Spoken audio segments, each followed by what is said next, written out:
So they can see us, but they don't know what we're saying? Yeah.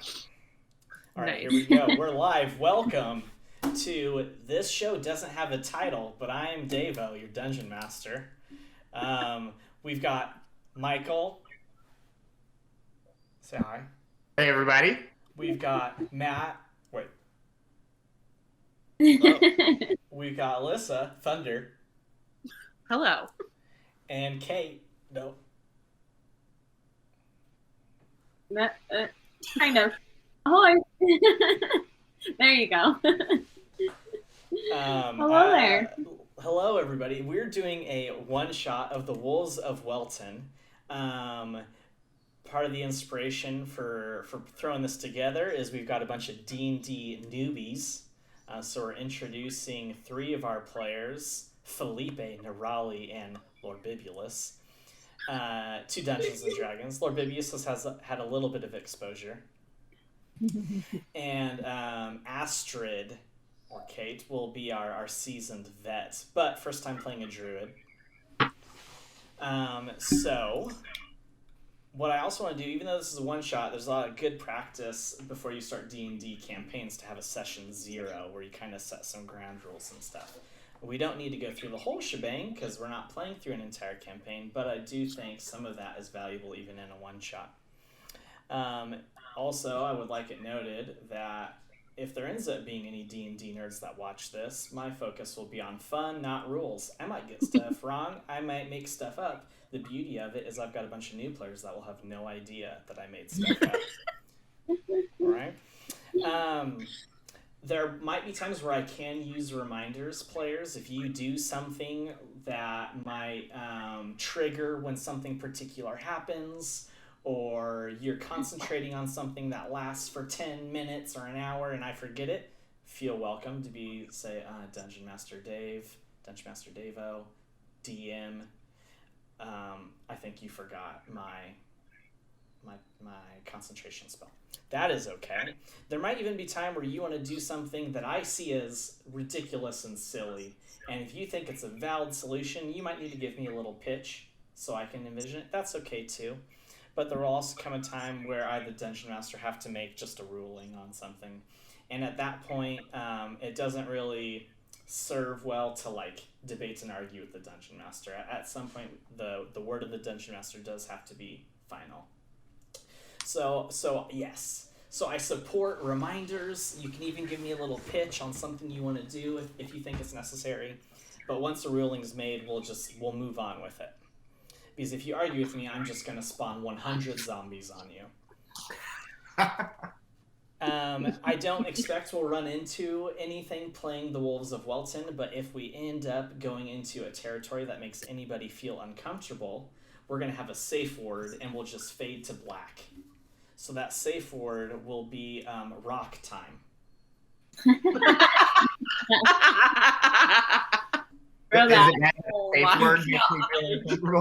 The safe word will be rock time. If anything starts getting weird and it's making you feel icky or uncomfortable, just throw out a rock time and we'll fade to rock time. It's rock time. Just like rock time makes you feel icky and uncomfortable.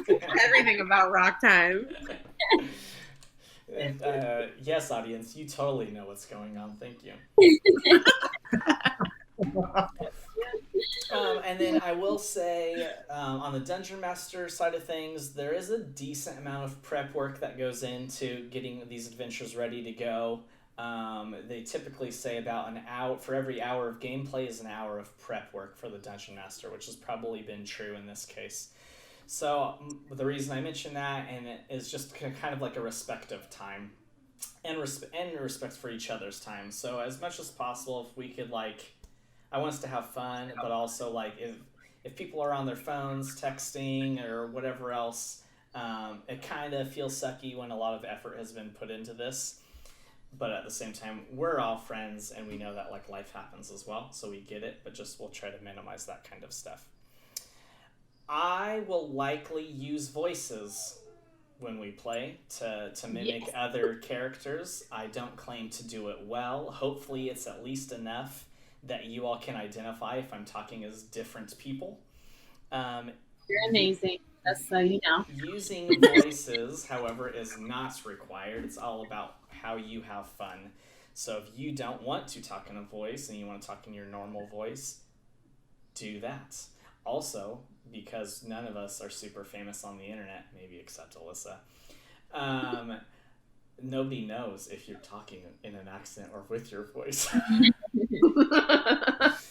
We're going to try to avoid player versus player situations, okay? So we're going to try to avoid you all fighting each other, all right? Because that can take things in a very different direction. And finally, the last thing on my Word document, death is possible, okay? This is not like a video game where we have checkpoints, save points, where we'll just like reset. Your character can die, and if they do die, that's kind of it. Which in a one-shot, I guess, could be kind of awkward if you die in the first 5 minutes. I don't know what you will do, now that I think about it. Boy. So I'll have to hand you, like, the tavern barmaid to play with the rest of the session. Actually, I guess while we're talking about death, ways that your character can die. So if you get to 0 hit points, you are not dead yet. You're kind of, like, bleeding out. You're unconscious. And at that time, you'll make death saving throws. If you fail 3 death saving throws before you succeed in 3, you are dead. Or, I think a lot of your characters are around 20 hit points-ish. If you were to suffer 40 points of damage, and if you had 20, if you double your hit points of damage, you are automatically dead.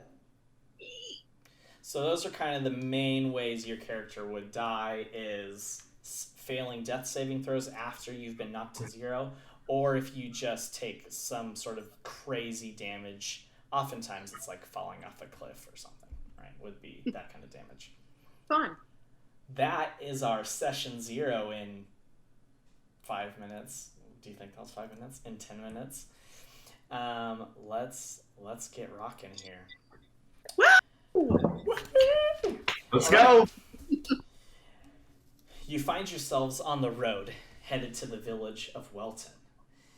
You all, some of you, perhaps knew each other. The rest have met on the road on the way, called by a cry for aid by the town, or perhaps the reward offered of 800 gold pieces to adventurers willing to come to the city of Welton and rid them of their wolf problem.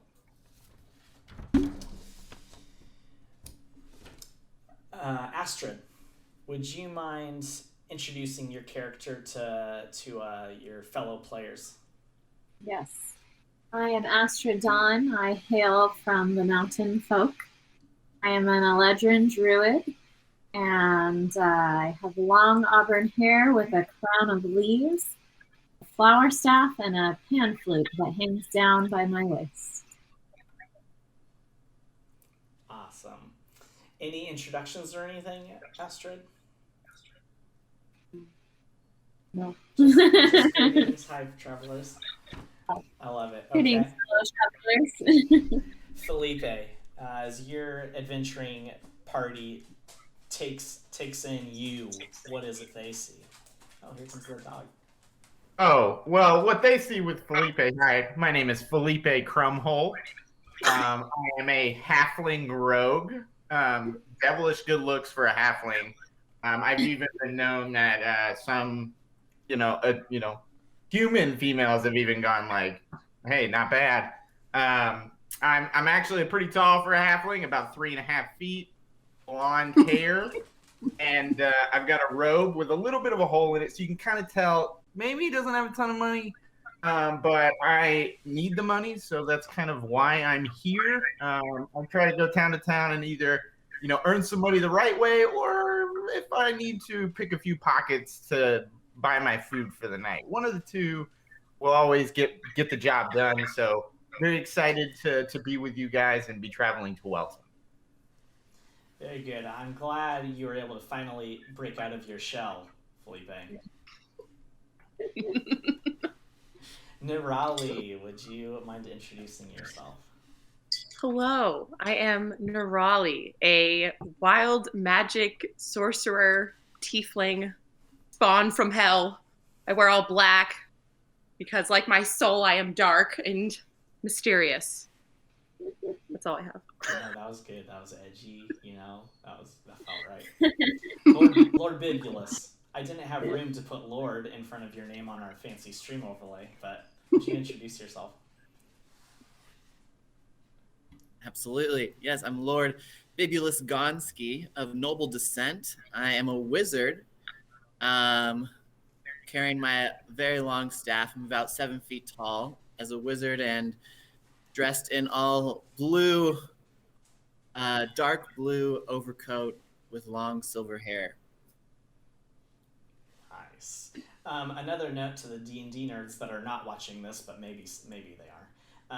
Lord Bibulus is a drow, which would ordinarily not really be able to adventure very effectively in the sunlight because they're subterranean. Well, Lord Bibulus is special, so there. He's special. He's special. He's wearing sunscreen. Subterranean.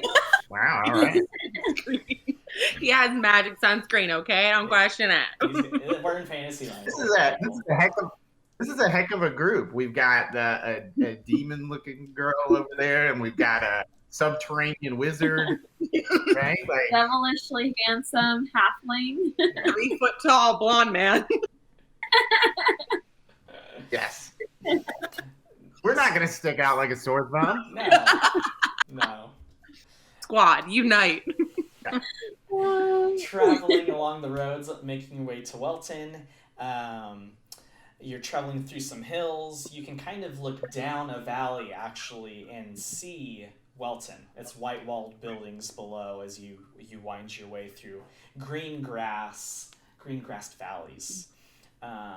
Ahead of you, about 150 feet, there's a slight bend in the road, and you notice some shepherds and sheep kind of moving along the road in the same direction as you all, with some sheepdog kind of helping keep all the sheep together. And as you kind of take them in, nothing notable at first. However, you see several of the dogs, the hair rise. Their ears prick, and they begin barking frantically into the neighboring woods. And just as you kind of notice something peculiar happens, blurred gray visages of wolves leap out from both sides of the road, seemingly attacking these sheep or shepherds, or you're not exactly sure at this point what their intentions are. So what I would like you all to do is to drag your name from your journal onto this map down at the bottom of the path. Okay, how'd they do? Dungeon Master. 4. Correct me if I'm wrong. Initiative is to figure out in what order we go. That is correct. So when we are doing combat, this is pretty much the only time I will put you in initiative. So when you're fighting, we take turns. Everything else is pretty much just paced by you all. Okay. So I wish this showed your names. I don't like that. I'm sure there's a way I can do it. The 18, was that you, Astrid? Yeah. All right, you are going first in initiative. You are walking behind this flock of sheep with their shepherds and sheepdogs, and a bunch of wolves just coordinated ambush attacked from both sides of the road.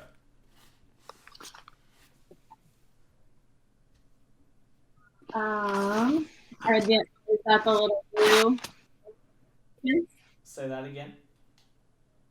Is that the little like blue tokens that are around the sheep? The blue are wolves.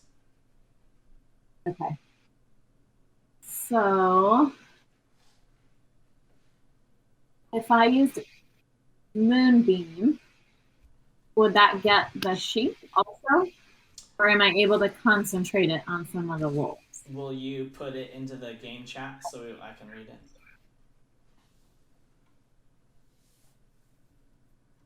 How do I do that? Click on like the speech bubble, I think.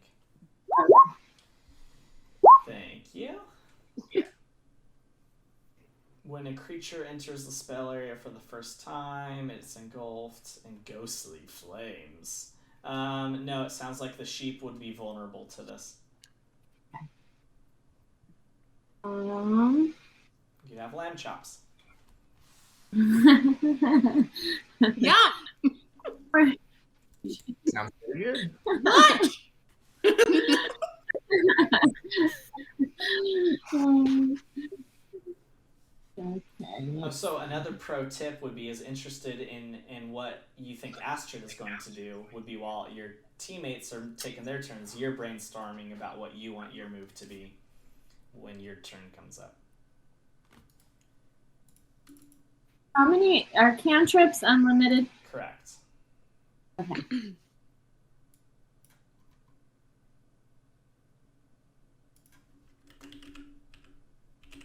that work? No. Okay. I think I'm gonna use ice knife. Cool. Ooh, ice knife. All right, you need to make a ranged spell attack. Okay. How do I make a ranged spell attack? Come on, you're our veteran.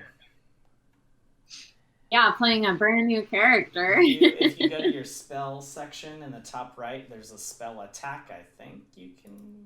No, you can't click on that. Roll a d20 and add 4.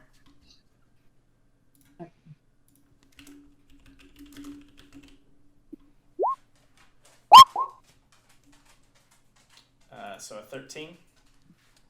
Yeah. That hits the wolf.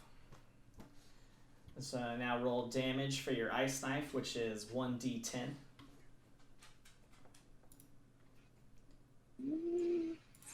And for future reference, how are you rolling? I'm gonna put an Is it the little asterisk. dice? I'm gonna put an asterisk in front of it, but don't do the asterisk, and you can type this in the game chat. Where is the chat? Alyssa. Oh, I see it now. Okay. That's mainly what you'll want to be on now that we've got your character sheet up. Wow. Okay, I see that.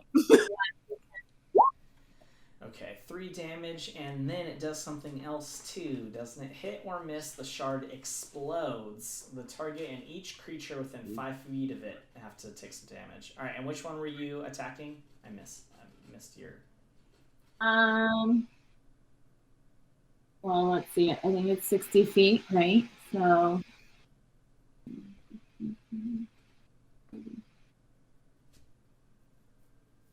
I'm gonna go for this. Is there a way where I can like ping it? Yeah, if you're on the arrow in the top left, you just hold down your click.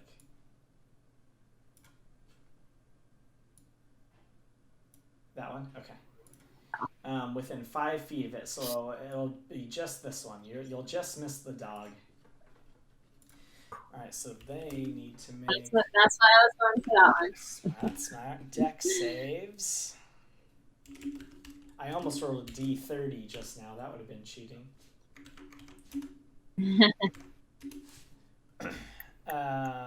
What's your spell DC? 12. Spell DC. At least that's what it says on. Oh, 12. Is that what you said? So. Yeah. Okay, so 1 makes it. The first one makes the save, and the second one doesn't. Or take 2. Okay, so that one's going to take 2d6. Nice. I'll roll that. Very good. 11 damage. And what was your... Oh, that's... To this one? Yeah, 11. The ice knife explodes and hits this one for 11. And this one was the one you originally rolled damage for, which was 3. Okay. Is that your turn? Yeah. Would you like to use movement at all?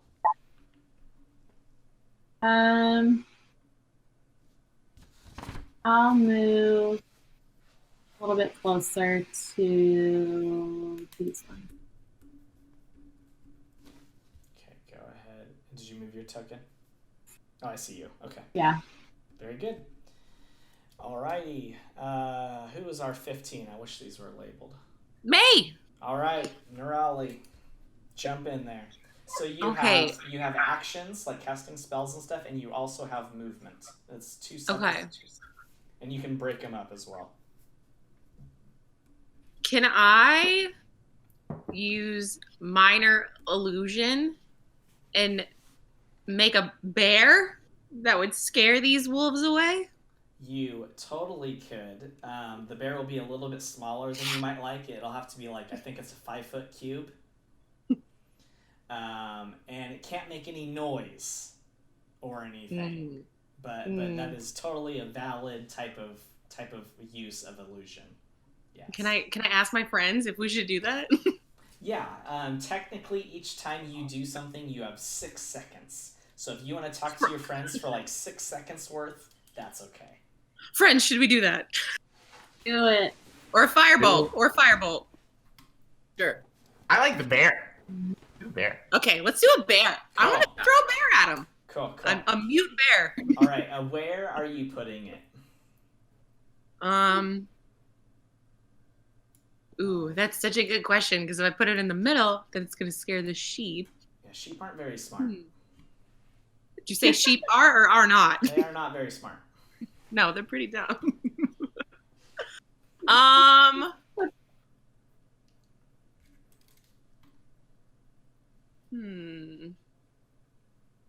no, I didn't think Is this there through. a range from you? What'd you say? Is there a range that it has to stay within from you? Ooh, probably. But I'm in the back, so. Kaylin, you're in the front, right? Where are you? Yeah. I'm on these rocks. Oh. All right. I say we drop this bear. The range is 30 feet. Straight in the front. Okay. Range is throw 30. me a mute bear. So each one of the squares you see on the map represents 5 feet.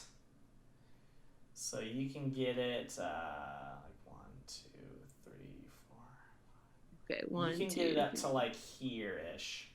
Great. Drop that bear right there. All right, you ready for a bear? I think I have a bear ready, actually. I cast mute bear. Roar. but no roar. Rawr. Oh, there he is. Ooh. Okay. Oh my cool. gosh, that's awesome. Any movement with your turn? Yeah, I want to go hang out with Astrid. Okay. Go drop me over there. You should be able to control your token as well, but I moved you. Oh, okay. Okay. All right, very good. And now I will have the appropriate creatures respond to the bear on their turn. Okay. Okay, that looks like a wee little fellow. That must be Felipe. Yes, that is my turn. So I have one question for you, Devo. Sure. In fact, actually, I will move first. I have a speed of 25, which means I can move 5 spaces, correct? 5 squares, that's right. Okay, so I would You like can to do it move diagonally. 1, 2, 3, 4.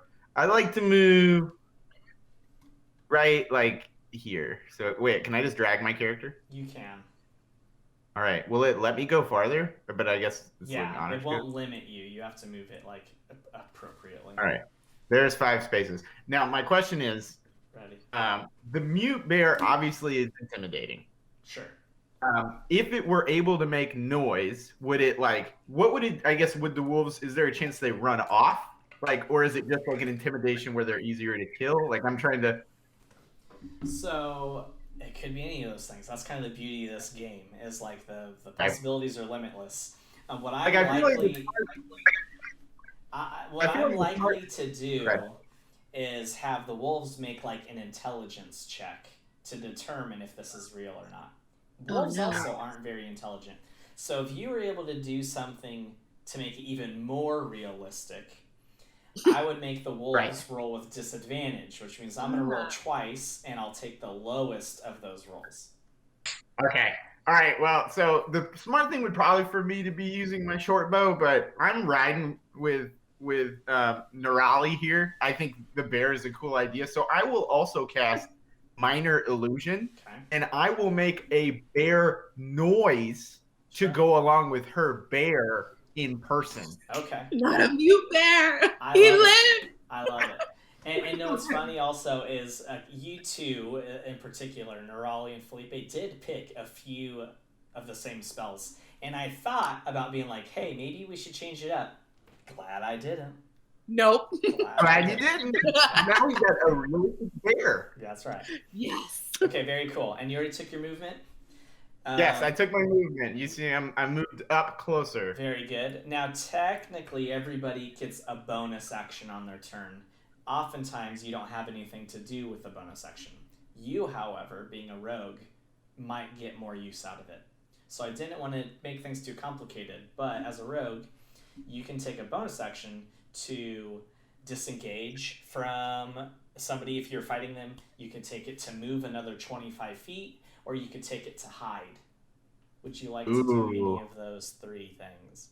I'm not really near anything that I can hide behind. No, is what I would say. You're not really. So I will probably move an additional 25 feet. I think that's probably my smartest move there. Okay. To continue to space myself out. So I will move 1, 2, 3, 4, 5. I'll move over here. Very good. A little flanking maneuver. I like it. Yes. Yeah, we're encircling the wolves. Yes. Lord Bibulus. I love that name. All right. Okay, so I think I want to use my Dancing Lights spell. Ooh. What does that do? Okay. Because I think the wolves should be scared of fire. So if I get it over by the other wolves that are not by the bear, I might be able to scare them away. Oh. Right? Well, right? yes. Does that make sense? Now, I've always envisioned that spell as balls of light, not necessarily fire. If that changes your thinking. Like a bright light. No, that might change the idea then.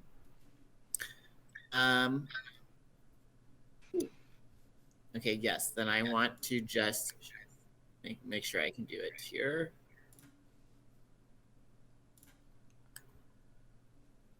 I'd like to shoot my acid arrow. Excellent. Okay. At one of the wolves. Okay, very good. So how do I do that? You can just click on. I think we made it an attack for you. I'm pulling up your sheet. So not on your spell sheet, but your core sheet. You can just click on acid arrow in the middle of your character sheet. You'll see firebolt, quarterstaff, perfect. Very good. A 12 does not quite hit. Slight miss. Slight miss. Any movement, Lord Bibulus? Yeah. Just pick him up and move him? Yeah, if you're on the arrow cursor. Oh, didn't mean to roll initiative. Right. Is that going to mess my stuff up? Nope. All right, very good. It is the wolves' turn. Oh, here we go. So these flanking wolves on the sides, they're going to go in and try to start snatching up sheep and dragging them out into the forest. And they're going to be able to do so. Oh, wait, first let's have these ones react to the bear. Yeah, this is a big moment. So, would you like me to roll individually for each wolf, or do one wolf check? Let's do one wolf check. Okay. Does everybody agree? Yeah. All right, I'm going to have the 3 closest to the bear make this check, but we'll do it once. With disadvantage, they're going to be making an intelligence investigation check. I'm nervous. Let's go. Let's go. I'm nervous. Roll a 1. That's not good. So that's good for you. Oh no! Oh no! That's good for you. That's not good for me. Very good. Okay. They rolled a 1. They rolled. So they're a That's one. like the stupid. dumbest they can be. They're not very Love smart. it. Real They're not dumb. very smart. Bunch of dum-dums. So these, oh, you know what? I'm not giving them total justice. Well, So we're dumb. going to stick with the roll, but I don't want to. This is actually might be a critical detail in the story. Oh boy. So I just want to point out that the way the wolves ambushed this flock of sheep was oddly intelligent. Right. For wolves. So I want Right. They're smart, but they're dumb. But they're dumb, but yeah. they're smart. Though I am describing them as dumb, you did note that their ambush seems advanced for They're not real wolves. for wolves. They're not but- real But wolves. these ones, well, they go scattering awfully close to Felipe. In fact, this one's going to run past you, Felipe, which means you get to make an attack of opportunity against it if you would like. So it's fleeing though. It is running away. It just happens to be running past you. Ooh. What do you guys think? I'm probably my first instinct is just to let it flee.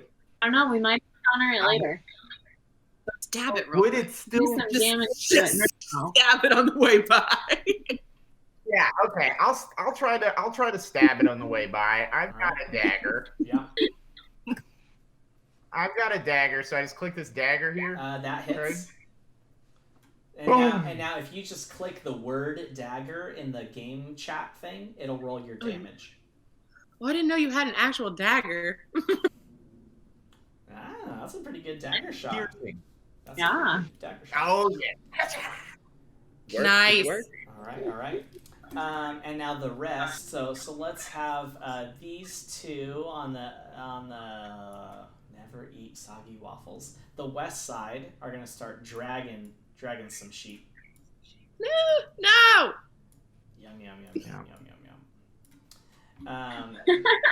This one kind of like tries to position itself to block you all from getting no. to the sheep. It's like in a defensive posture. I like that.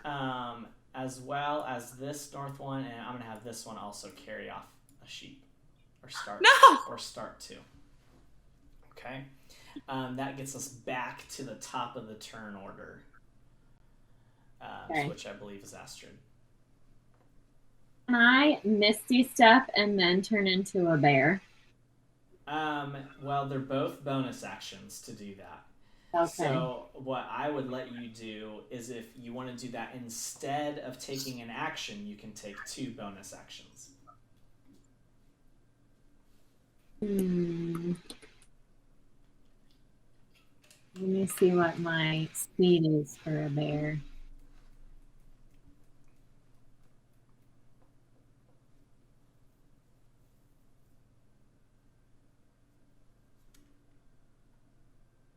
In Raleigh, like we created a fake bear, and Astrid's over here like, hold my beer. like I'll just become a bear. Like actually, let's just all become bears and hang out and they fuck the wolves and the sheep and just like make our own circus of talking bears. Thoughts? I'll just turn, let's see, hold on. 5, 10, 15, 20. I'll just turn into a bear. Very cool. And You don't As get my that bonus. sentence every day unless you're playing D&D. what?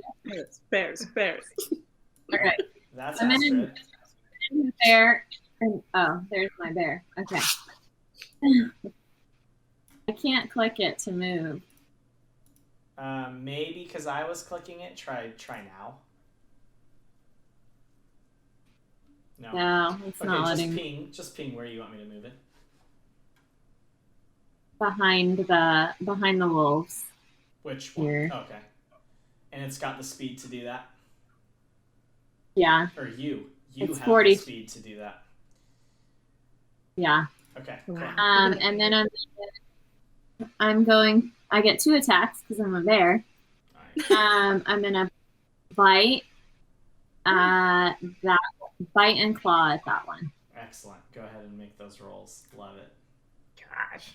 Astrid sees sheep being pulled off to the side of the road away from their shepherds and sheepdog and you adventurers and morphs into a massive brown bear and goes tearing off into the forest to cut him off. Your first attack misses, but your claw attack hits. Okay. Now, does this roll damage for you already? Oh, cool. You're able to do that. 13 damage. Very good. I think that was bear number 1. I should have come up with better system for that.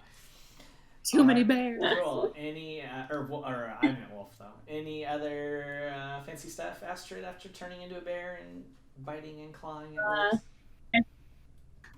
I think I used all your stuff. Then. Cool. Very good. Yeah. All right. I think this is Nerali at 15. Yes. What you got?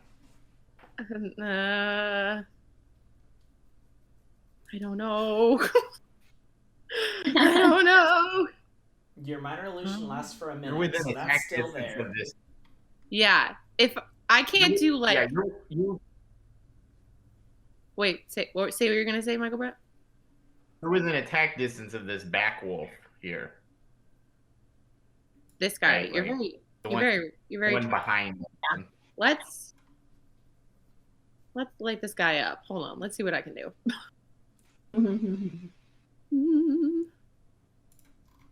Can I think it's time. Is it? No, it's not time for that yet. I'm gonna shoot a firebolt at that bad boy in the back. Is this the one behind our halfling friend or on the road? Okay, cool. Yeah. This one? The one on that guy right there. Okay. There you go.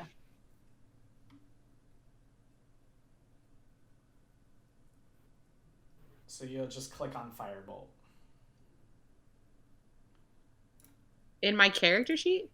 Do we have it in your character sheet? Yeah, we can. So on your not on your spell page, on your core sheet, if you go to the middle, there's a firebolt, crossbow, dagger. You can click on firebolt and it'll roll for you. Core sheet. What does a core sheet mean? I'm sorry. So like, are you on your spell sheet or does it say core on the top right? Oh, okay.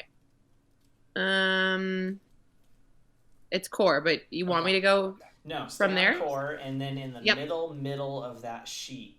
Yep. Like a couple things below the big 20, which is your hit points. There's firebolt, and you can just click on the words firebolt. Did it? And that rolls for you. And it doesn't hit, No. but you looked good doing it. Conjured up some fire, let it rip. You know, it just scorched the earth a little bit. That's all that matters. But it looks I'm a cool. black clothes, Yeah. demon house bar. I think I would know how to use fire, but it's all good. Just warming up, you know. It's been a long journey on the road. All right, Felipe, what you got? Okay, so I want to start my movement.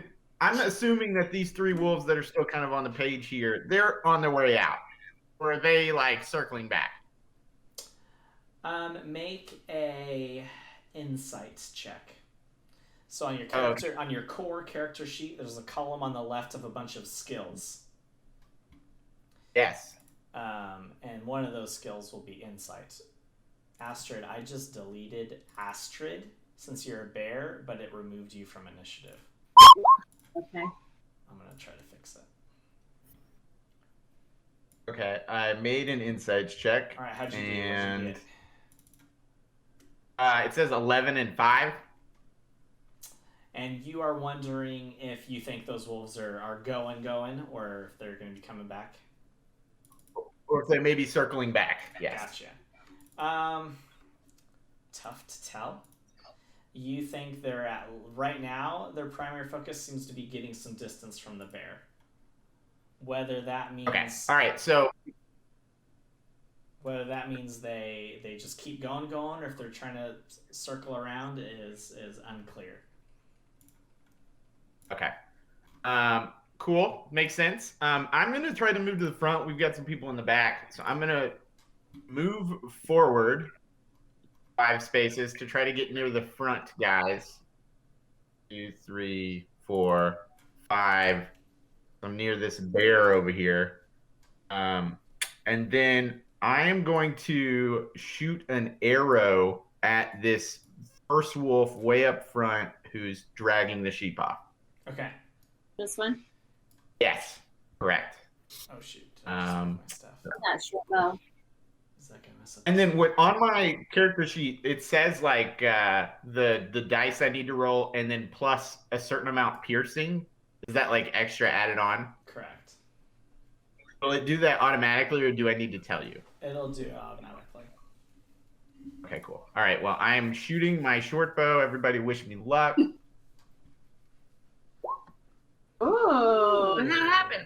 Very good. You rolled a 19 and you get an additional 5 to your short bow, so it came up to be a 24. Very good. So that will definitely hit. Now, if you click on short bow where you just rolled, it'll roll the damage.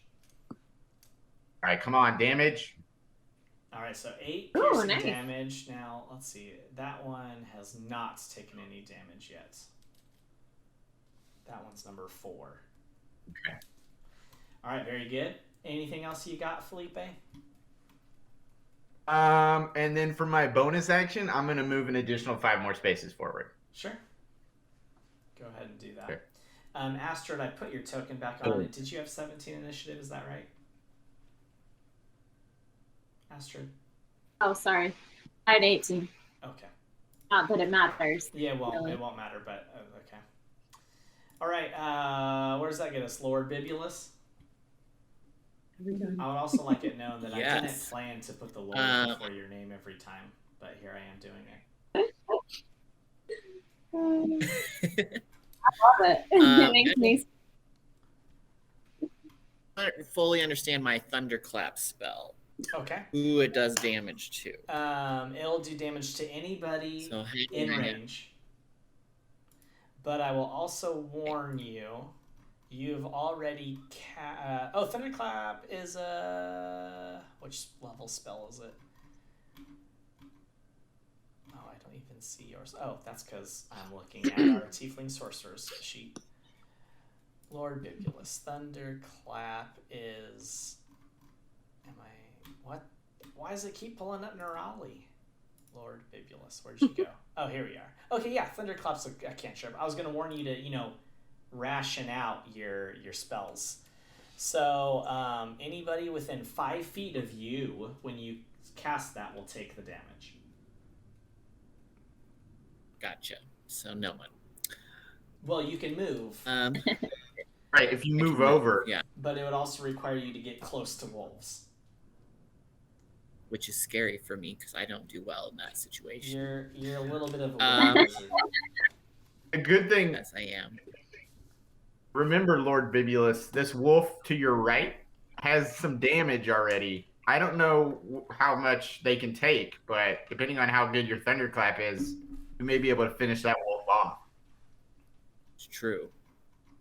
Hmm.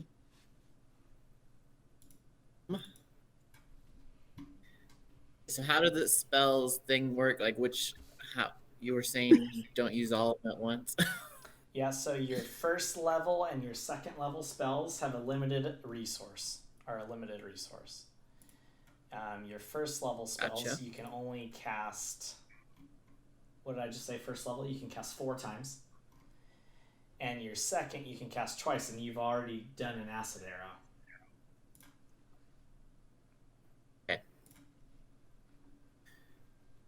Gotcha. Okay. Let's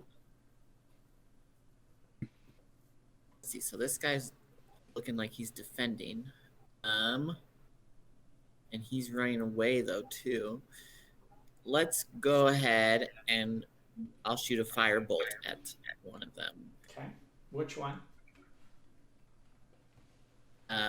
This one. Doing it. This one? I'm guessing. Yeah, there we go. The one in the back. Back on the road or back in the forest? Okay, so I have to click You click and back hold. on the road. Okay. Click and hold. This one. Okay, perfect. Go ahead and do that. Okay. By the way, Astrid, did you do 13 damage with that bear claw? Yeah. Okay, that one's dead. Ooh, Yes. that's good to know. Thank you. Right. That is good to know. So now we know that whatever these wolves are, they have less than 13 possible damage taking. That will hit, not Matt, Lord Bibulus. So now click on the word firebolt and I'll roll your damage. 8. Very good. I think that one has not been hit yet. Somewhere between 8 and 13. Okay. Anything, any movement or anything else you've got, Lord Bibulus? Let's see, you're running away, so let's see, I'll move.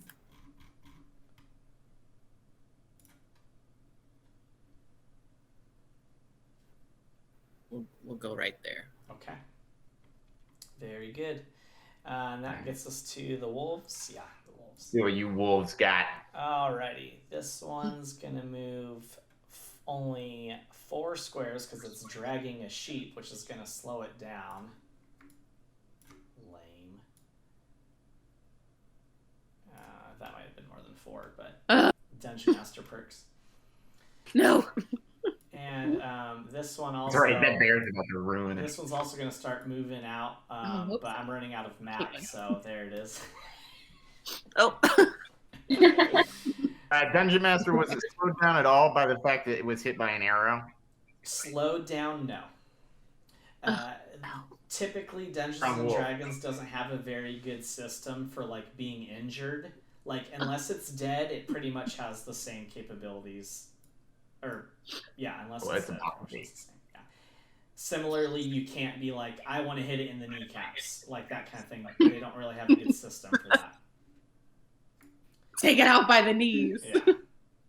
I want to move these guys off map, but I'm just going to move them down since I don't have a border on this map. Now I see why Dungeon Masters put borders on these.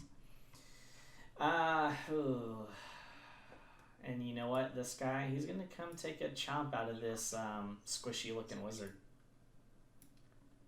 Oh, no! An 18 to hit. No! Oh, it's definitely That's going to hit. Let's see, will this roll my damage for me? 4 Lord Nebulous!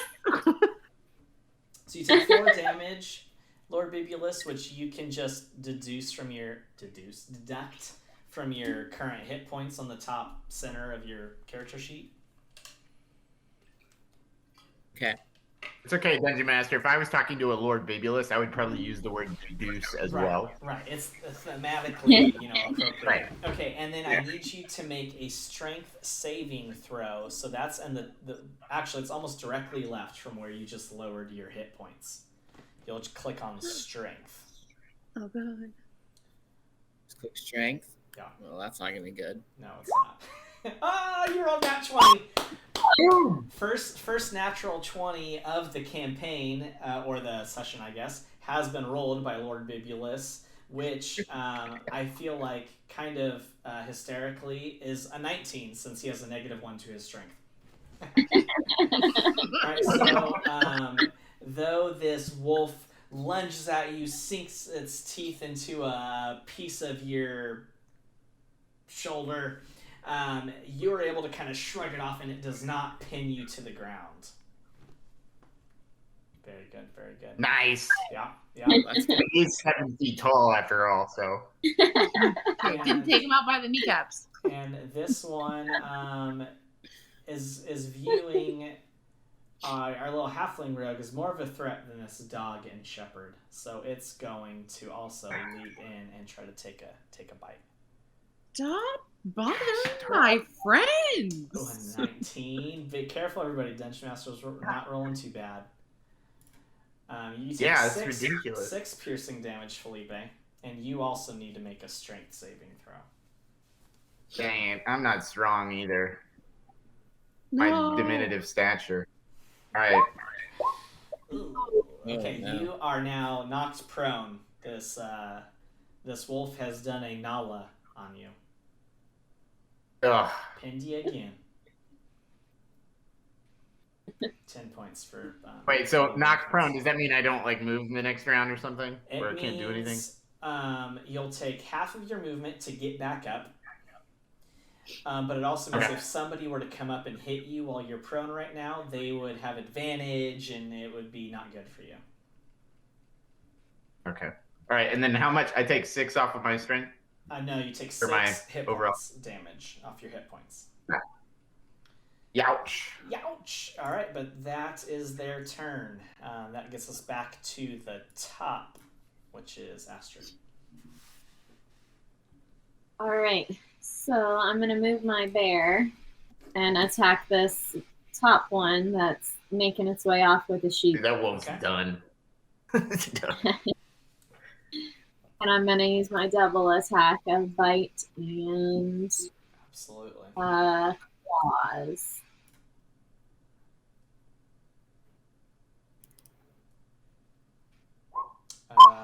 The bite hits.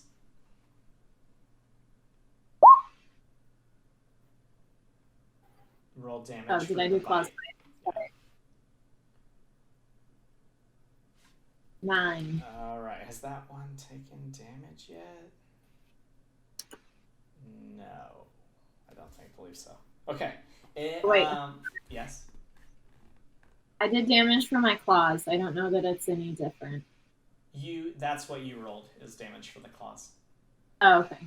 Yeah, click on the bite and we'll take the bite roll. Ooh.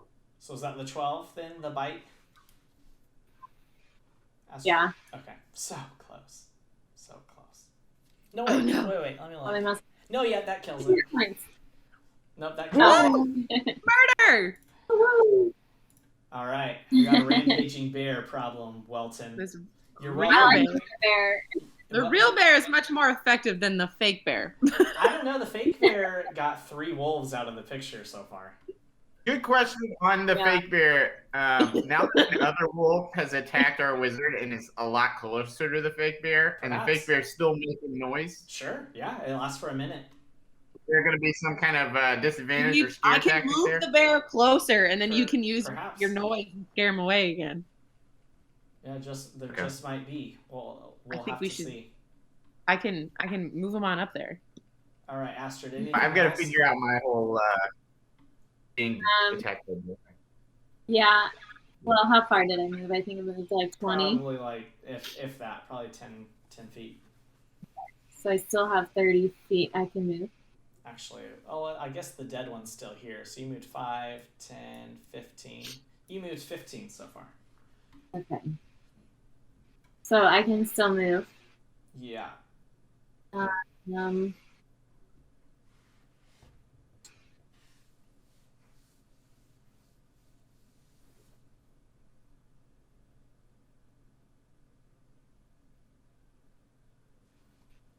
Are you still? I'm gonna move closer to the.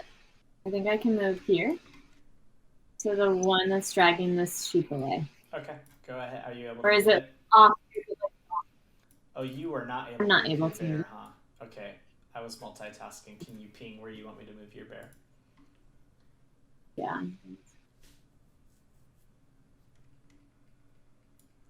You got it. And while you tear this wolf's throat out with your bite, the sheep is just kind of like, I don't know if this is better or worse. but it doesn't say that. You just get that vibe, you know. Giving you that look, you know what she gives. All right, Nerali, you are up. Okay. I have a shield thingy that I can cast, Mm-hmm. and that's only for me, right? That's only for you, and you can use it as a reaction. So when somebody is going to hit you, you can use it then. Okay, Ooh. so I couldn't get close to like someone else and then like throw up a shield Correct. for both of us to chill under. You could not do that. That's right. Well, that was my whole plan. So my new plan. 3 sheep that are at the bottom, are they like we scared them? I mean, the wolves, they're like gone for good. Make a perception check. I'm gonna try to get us. These shepherds are pretty useless right now. Pretty useless. They did pull out like cudgels and like clubs, but yeah, not impressive. Yeah. Also the dogs. What are they? Like chihuahuas? Or something? Nothing. Seriously. They've done nothing. Seriously. All right, I'm adding some music. Hopefully it's not too loud. All right, did I just mess up my stream boxes by adding the music? Yes, I did. Just Felipe. We just messed up Felipe.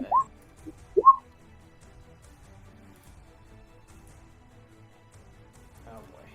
Why is it doing that? What'd you roll?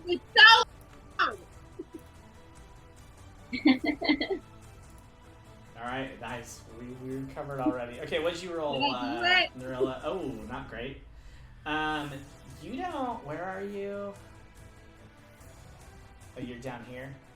You don't... The wolves kind of went into the forest. You don't see them anymore. That's what you know. What's happening?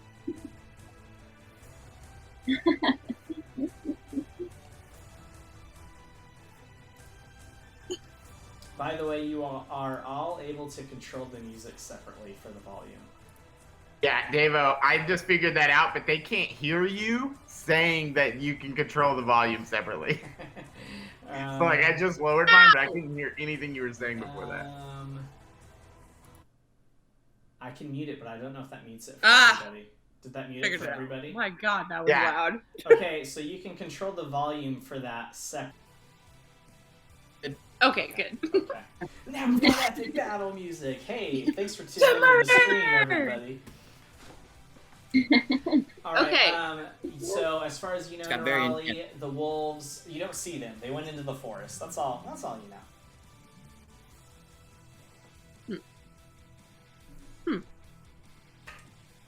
Okay.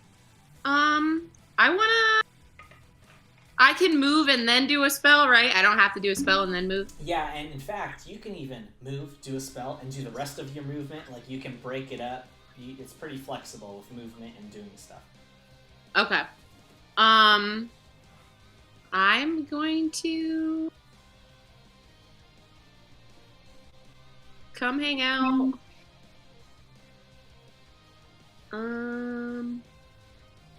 Over. Yeah. Okay. And then I'm going to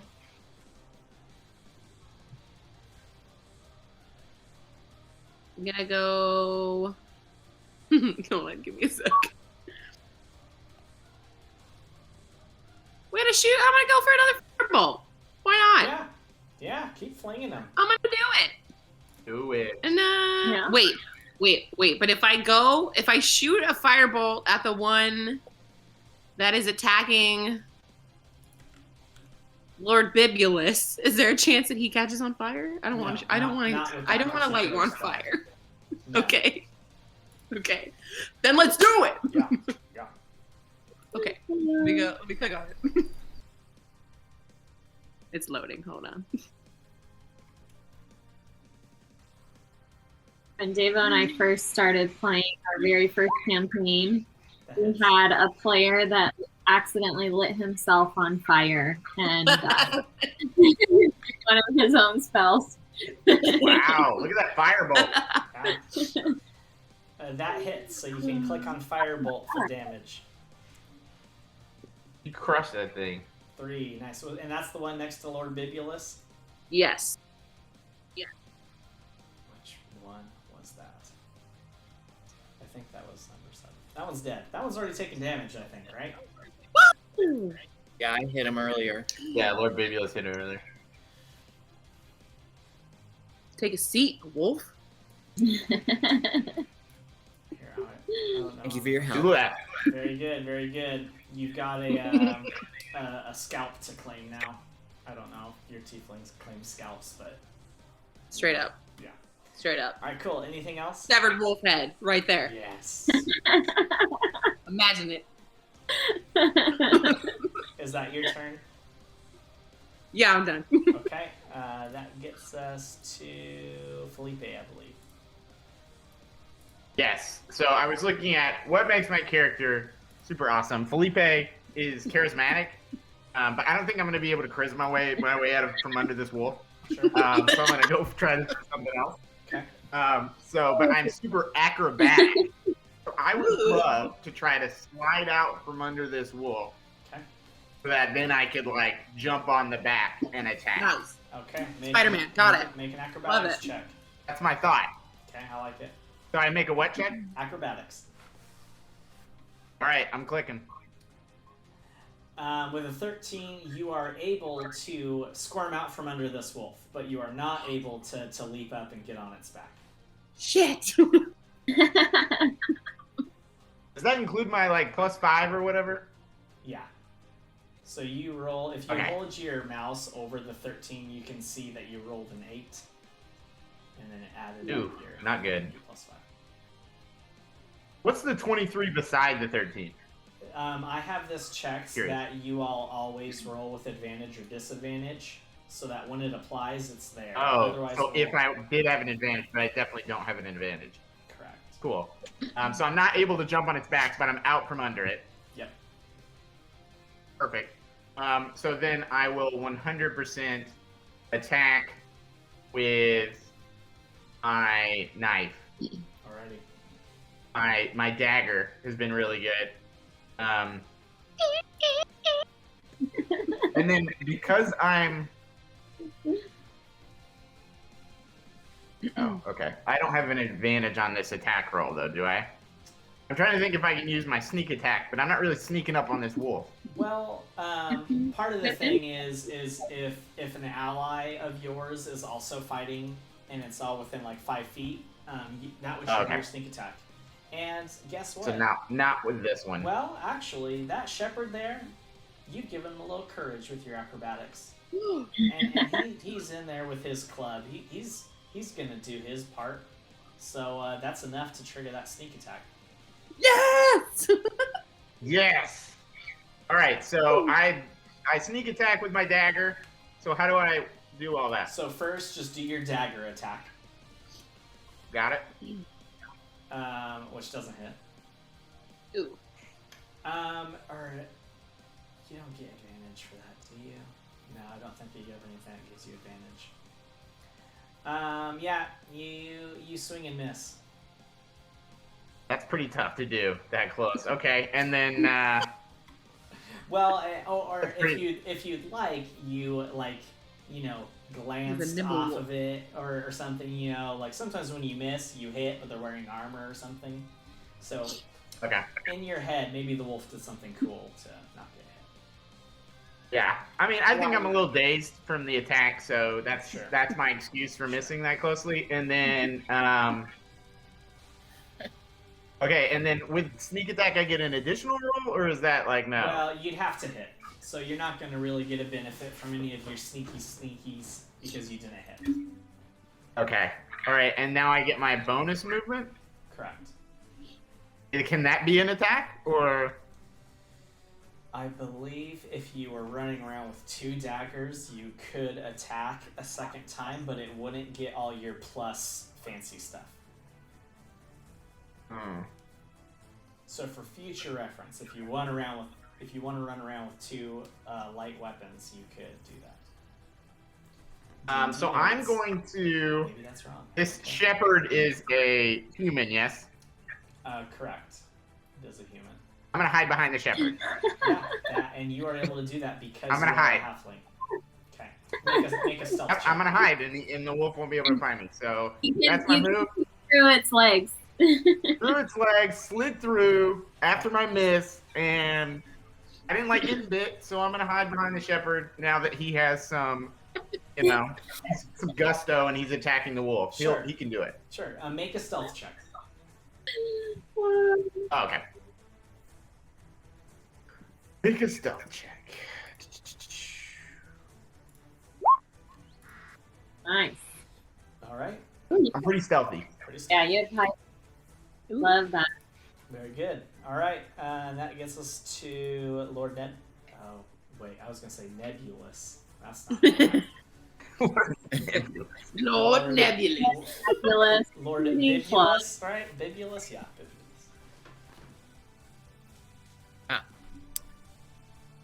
All right. Well, there's nothing really near me anymore to do much. I'm assuming I probably should have done this earlier. I probably should have put my mage armor on. Not a Since bad that's just idea. gonna last for the whole game Not once a it bad is, idea right? since it lasts for 8 hours. Yeah. And you already got bit. Okay, so got bit once. I think it's probably time to protect me, so I want to do that. All right. Live go. and learn, you know? Live and learn. All right, what is your dex? Oh, you have got a good dex. So that's going to make your armor class go from 13 to 16. Nice. I'm actually going to update your character sheet right now. Your armor class is now 16. Okay. All right, that is your action. Do Right. you want to do any sort of movement or?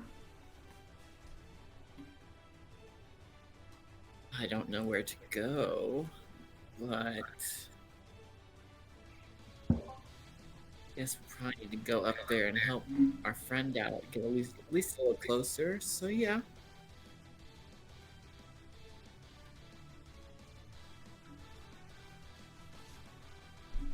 Oh, did I click something? We'll do that. Oh. All right.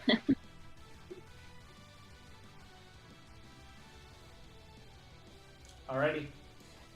It is the wolves' turn. Let's see here. The three that have been scared previously, they're full on dipping.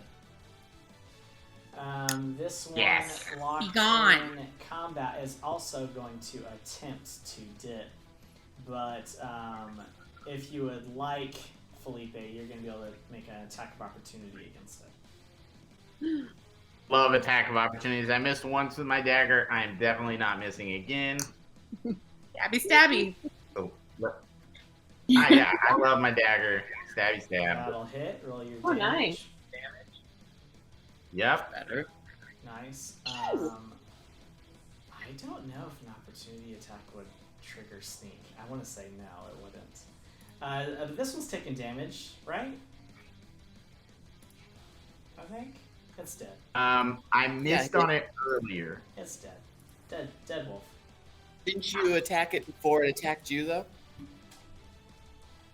No, I attacked the one way up that's dragging off the thing. This one went into the ambush, not feeling their best. You know, a little sluggy. A little under the weather. These wolves, the ones that are planning to get the heck out, they're pretty fast.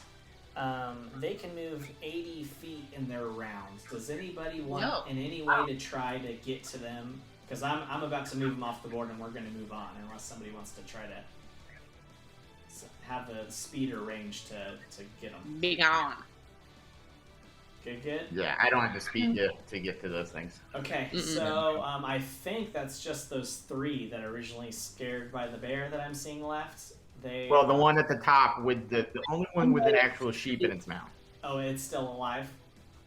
Yes. Kate was Yeah. going after it. Yeah. It hadn't made it there yet. Okay, so I'm I gonna did have, hit it with an arrow, so it's damaged. Okay, But I'm alive. gonna have the three at the bottom then. They're gone. This one is gonna move 40 feet since it's dragging a sheep. It can't move 80. 40 feet further into the forest with the sheep. Son of a bitch. We'll do one more round of initiative to see if anybody can do something about that. Okay, does that sound good? Okay. All right, so since I'm running out of map here, another 40 feet, and it's already 5, 10, 15, 20, 25. It'll be 65 feet away from you, Astrid, and about Not quite that far. 55 or so from you, Felipe. Okay. And then Gotcha. you're a good deal back there, Nerali. I don't know if you're going to be able to do anything to get way up. I got nothing. All right, Astrid, you got anything for this wolf that's now 65 feet away from you into the forest? No, I believe my distance is only 40 feet. It's a brown bear, so. Okay, and so your brown bear could dash, but that's your action, so you couldn't do anything even if you did cover that distance. But Yeah. it is an option. I can't see anywhere what the distance is on my short bow. It's a good amount. I think it's like 60 feet. 80 to. 80? Oh. It's 80? For me, for my other character, it's 80 to 300 feet. All right, so once you go beyond 80, it's disadvantage, but you can go up to 80 with... It wouldn't help me to run 25 feet in that direction before I shoot. You would not need to, no. And Okay. other than to get a clear shot through the trees, you know. Okay, yes. So I quickly move myself. This is thinking, right? You know, it's a little bit harder to see. I don't want to hit the sheep. I quickly position myself onto this rock here, Oh, okay. so I get a little bit of height. I like it. And then,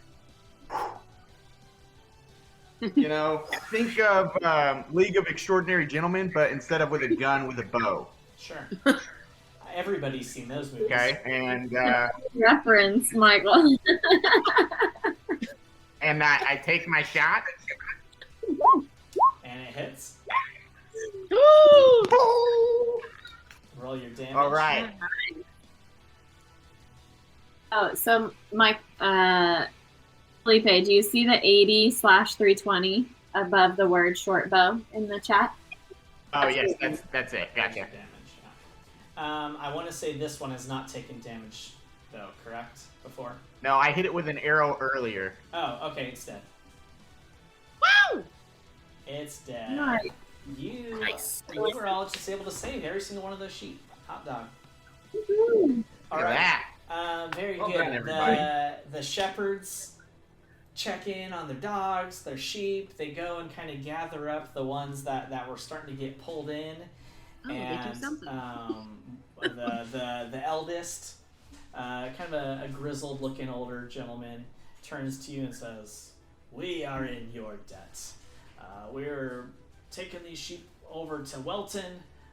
It'd be much appreciated if you travel the ways with us, if you're headed in that direction.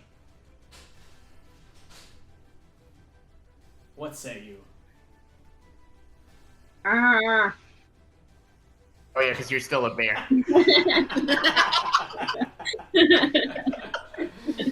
Character, I'm down. I'm going to respond and say, is there a hot meal waiting for us in Welton? Question mark. We will make sure of it. I was gonna ask about alcohol, so And a Yeah, I beverage. think that's included. No, a beverage. That too, Yeah, we beverage have and food. plenty of. great. Great. I'm down. Very good. As you start descending Good to into me. the valley along the road with these shepherds, they've got some goss. They want to fill you in on everything that's been going on. So one of the younger guys, this one's actually a halfling. He kind of saddles up to you all. He kind of saddles up to you all, and he goes, "Let me tell you, these wolves have been a real problem. A real problem. We've got this. The first sign of something out going on weird was over at the Petersons on the Spurrix Hill. They had a dozen sheep snatched, but get this, they were inside of a barn. Inside of a what? Inside of a barn, snatched right from inside of the barn. Can you believe it? And let me tell you, they blames their little boy. He got a whooping for it. And a week later, the same thing happens, even though old Peterson had locked it up himself. What do you think of that? Interesting. And then, Yeah. let me tell you, an old shepherd named Grimstone up on Carnby Way. Well, he was watching his flock when he heard calling from the trees asking for help. So he went running on in there to check what was wrong. Couldn't find anything out there. While he was away, guess what? A dozen sheep just up and disappeared. Okay. I'm telling you. That's not all. A month ago or so, a band of blokes from the village, they went out to hunt down these wolves. We rallied up, the strong and courageous in town. They went out looking for these wolves. Track them back to their den. But as soon as they were in the darkest part of the woods, they was ambushed. Wasn't there myself, but some of them, they tell of booming thunder, and others of bursts of fire. Sounded like an unholy mess. Anyway, a halfling named Featherrock, a decent shepherd, he was hurt real bad in the fight, but all the others, they ended up dead. But next morning, he's found dumped on the westerly doorstep near the woods. Poor man ain't been the same since. Strange happenings, I tell you. Huh. And all this as you're making your way down the road, down the valley, and upon kind of the completion of some of the gossip. And you're welcome to interact further if you'd like with these shepherds, but you are entering into the city at this point. I would love to ask a little bit more about the halfling who survived the ambush but hasn't been the same since. What do you mean by hasn't been the same? Oh, he's rattled. It's he went through some trauma, I think. And it's just a little jittery, I feel like Gotcha. we should talk to this guy. He's in town. Agreed. They've got him pulled up in the inn. In the inn. Yeah, we'll definitely have to talk to him. It'll be interesting. Questions. I have questions. Alrighty. Like how, what, who, where, when, and why. I tell you, we've all got questions. But right down that way, that's the tavern. That's kind of the central area of town. That's where you can get most of your answers. If anybody's got any, they're in there. I have a question for you, Shepard. Do you believe this guy will tell us the truth? Oh, no reason not to. We're all in it together over here. Gotcha. It's not much of a map, but I'll show you a little bit of what you're walking into. You can all see this, or is it blacked out? I see it. Okay. Oh, it's good. I see it. So number 2 is your town you're headed into. Don't worry about number 4. That's nothing. But it's really just something up. I don't think this is a terribly informational, but there it is for you. And you are now in town, so it's not huge, but it's not destitute. Like, these aren't a bunch of poor folk going about, but it's you've seen fancier. In fact, let me give you a little something. Welton sits on the banks of a slow-moving river with gentle hills rising up on each side. The houses and shops are generally made of oak painted bright white. Many have elaborate carvings into the eaves. Wheat and sheep farming dominate the local economy, and people pay much more attention to the weather and wool prices than rumors of distant wars and whatnot. Going into town, just as you take in people moving about their business, you see a majority of humans going about, but there's also a sizable minority of halflings and a handful of dwarves that seem to make up the population of Welton. Gonna fit right in. You peoples. There's a big structure towards the center of town with one of those hanging signs that's called, or labeled, emblemized. Yeah, emblemized is the word I'm looking for sure. Called the Shepherd's Crook. You take that to be the inn or the tavern. Let's go. It sounds so quiet with Yeah. that battle music. I need a drink and I need Great, some. yeah, let's wander in. Alrighty. This ancient inn is one of the oldest and largest buildings in town. There's a common room in the front, which is the majority of the building. Looks like there's a private dining or a meeting room in the back, and there's guest rooms for like overnight stays upstairs. It's always crowded. You've got tanned, weather-beaten shepherds in woolen cloaks smoking long-stimped pipes, drinking some ciders in there. There's some young men and women nursing drinks, but kind of staying quiet in different pockets. And you see there's a stout, bearded dwarven woman tending the bar inside. Okay. Kind of lady. Felipe, I think it's time for you to use your charm on that bartender. Yeah. So here's my thought. Let me hear what you guys. I think we all maybe spread out a bit. Get with some people. Try to chat them up, and I will go up to the barkeep, because if there's anybody who knows all the gossip, it should be her. And I'm gonna use my charisma on her for sure. I'm gonna charisma her up. I'm gonna use a little bit of persuasion to have her, maybe slip of the tongue, tell me some things she wouldn't tell a person that maybe she doesn't normally talk to. I think you should do that. I like it. So now, if you would like, Michael, stating that is what you're going to do could be sufficient. But if you actually wanted to say some of those things, I think we'd all enjoy it. Okay, gotcha. So, stroll up to the bar. I have a seat. Sure. And you get a wait nod. super patiently. Yeah. For the barkeep to come over. Sure. Okay. She saunters on over. She's cleaning out some mugs while she takes you in. Well met, good sir. Hi, how are you? I'll have your finest mead, and I slip maybe an extra coin over what the cost of that mead would be. Sure. Flip it. Yeah, you're able to do so. Coming right up. Thank you for your generosity. It's much appreciated. And she kind of, sidesteps a little bit, starts filling up something from the tap. Uncorks it. And comes over and slides a mead in front of you. That should do. Most outsiders seem to like it.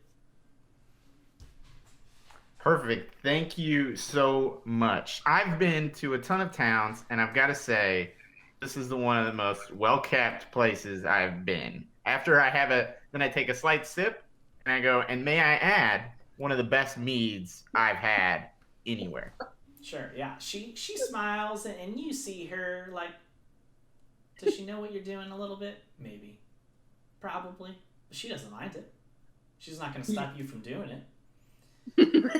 So she smiles, she nods, she says, yeah, that's good folk here. Good folk.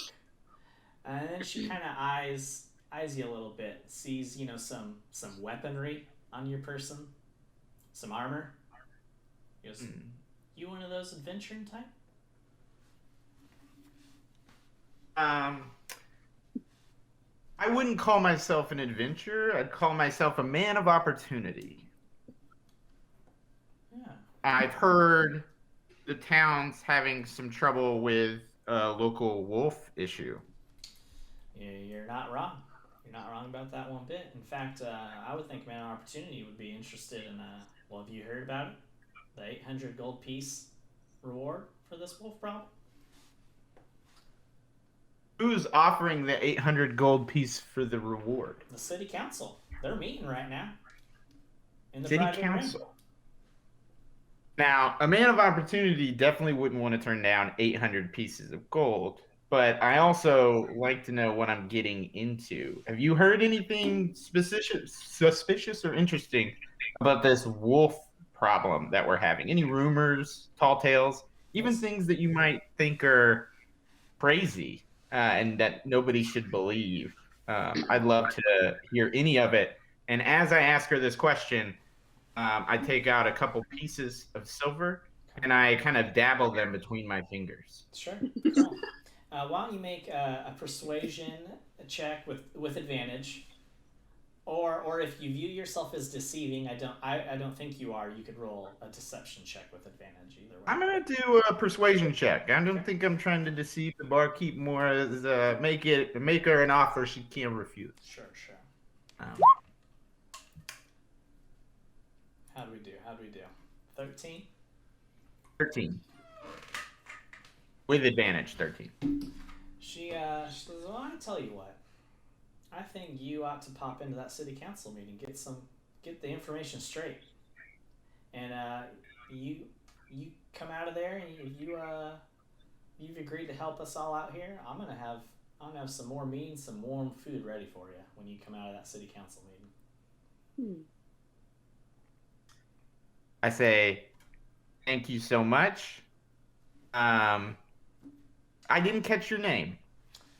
Well, my name's Lenore Slatebeard. Lenore, it has been a pleasure talking to you, and I slide those beautiful coins that were in my fingers towards her, and I say, we will definitely catch up soon. She winks. And then I salt her away. All right, you catch a wink on your way. There we go. You got it. I'm having flashbacks to our first year at Camp Walt. Yeah. Brad. While that was going on, were any of the rest of you adventurers wanting to be doing something in the inn? Well, before I walked into the inn, I went back to my humanoid form because I don't Good call. allow a brown bear into there. The bar. Go through a lot of mead in bear form too. I think Astrid is just kind of floating around, seeing what I can hear from chatter around the tavern. Okay, yeah, you can make a perception check to see kind of what you pick up. With an 8, I mean, these wolves are the talk of town right now. You don't even need a great roll to hear plenty, especially like the shepherds, some of the people involved in like the wool industry, which is a big part of the economy here. It's coming up. You don't get a lot of definitive answers. It's hard to separate what are wild rumors to first-hand accounts. But it's definitely a prevalent topic of conversation amongst the folk here in Welton. Lord Bibulus or Nerali, anything you two are up to while in the tavern? Say, I would have went and got a drink and then sat down at a table by myself behind that group of girls just to listen into their conversation. Smart. So apparently, Lord Bibulus, this shepherd's boy Tommy, big flirt. Getting himself into trouble. Yeah, in the same week, he's gone out with 2 of the other girls sitting at that table you're sitting behind. And they just came to that, they just realized that just now. Can you believe it? Scandalous. All right. Good to know. Mm-hmm. What about you, Nerali? Anything? I am going to chill on a corner while I give everybody enough time to have their conversations, to listen. And then, you know what? I want some answers. I've had enough. I want to find this guy who has some answers. So I'm going to demand that someone take me to this man who had this experience with the wolves and survived. I'm going to be aggressive about it. You better tell me. Okay. All right. You corner. I'm intimidating. I'm gonna flip a table. I'm gonna pound some chairs. Yeah. And like a busboy kind of comes into your path during all this. Like he hears something clatter. He comes like scurrying out to clean up whatever it is and realizes that clatter, it was very intentional. And there's some sort of scary, horned, tailed demon lady. He's never seen anything like it. Flipping tables, making a stir in this tavern. So if you're going to kind of put him to question, you can make an intimidation check with advantage. I missed the first part of what you said because it was choppy. So can you say it again? A little busboy came out during all that. You cornered him. He may have peed himself. You're not sure. You might have to make a perception check for that. Okay. But you can make an intimidation check with advantage to, if you're kind of putting him to question, figure out where the survivor of a wolf attack's being held up. Yeah, let's do that. I don't really care if he peed his pants. I want answers. That's right. What do I do? Intimidation. Okay. Did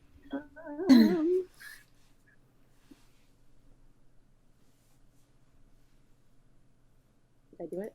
You did it.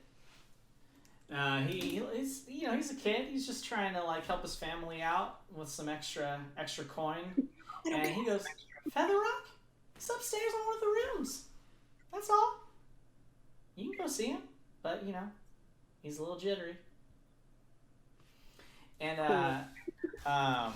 Nerali, something when you were out casting spells while you were fighting wolves, there was, you've never really been able to totally capture how it is exactly you do what you do in this magic stuff. Sometimes, when you want something to happen, it happens. Other times, other stuff happens. You don't know, and you're able to suppress it during the fight. You're able to kind of manipulate the weave in a way that you liked, but it has to go somewhere. Oh no. And in this moment of intimidation, flipping tables, it slips I'm about out to a blow little up, guys.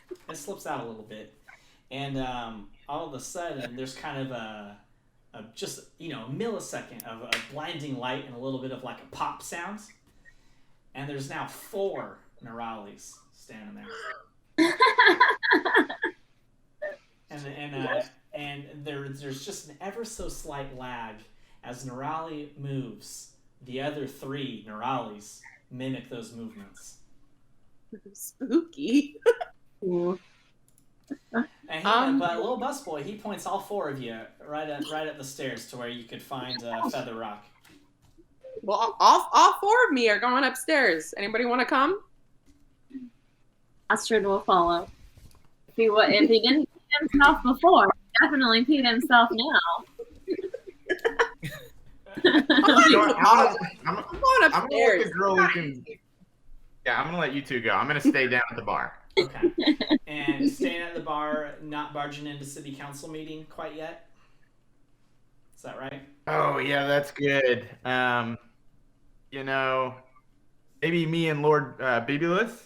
Would you like to accompany me over to the city council meeting? I will do that. Okay. I'll do that. Let's do you boys right now. Let's try to kind of alternate scenes. And I'm gonna just to make sure everybody's on the same page, I'm gonna cast message and send it over to Astrid and say, "Hey, me and Lord Bibulus, we're going to the city council meeting to accept this $800 coin purse. You guys find out what you can." See you on the other side. Aye. And Felipe, you actually hear Astrid say "aye aye" in reply. Right back. Yeah. In your head. Yeah. Yeah. And I want to know that it kind of scares Astrid a little. She jumps a little bit because she just hears me in her head all of a sudden. Right. It's a little like, and you didn't know what she was in the middle of. Yeah. Yeah. Absolutely not. I just entered her head. I see Raleigh goof into 4 people. So I'm sort of like, what the F is going on? And then I hear I better follow. in my head. Okay. I made a fancy stream overlay for taking a break, and I need to pee. So, you want to take a break? Let's do it. Okay. Do it up. Boom. All right, cool. Oh, and I'll mute us.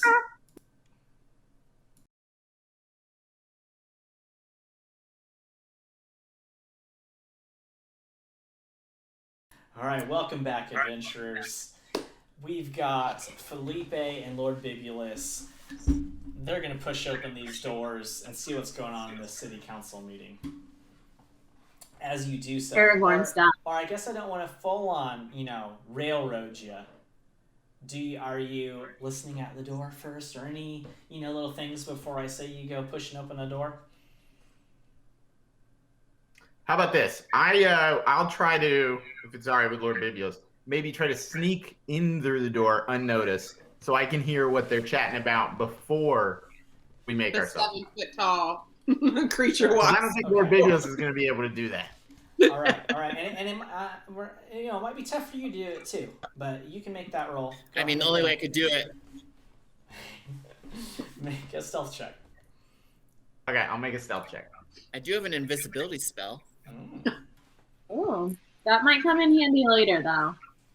Yeah, we might want to leave it. Okay, stealth check. Hey, that's pretty good. You slide open the door, and right when you think those old hinges are going to start creaking, wait. You pull out, some little, what you call it, thieves' tools? I don't know. But you've got some supplies for this kind of thing. Kind of quickly rub a little bit of oil on these hinges. Silent. That door slides open. Little halfling doesn't take much to get through the door.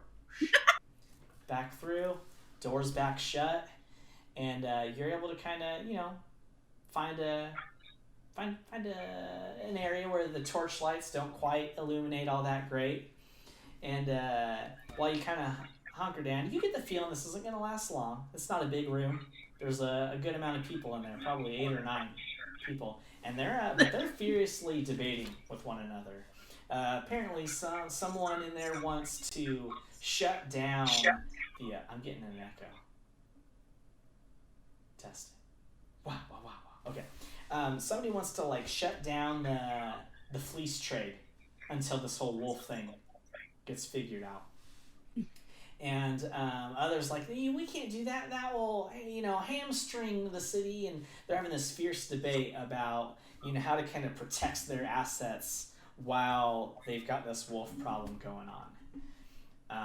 And that's more or less kind of what you're picking up. You see rooms full of a good amount of adult male humans. Typical, right? Come on.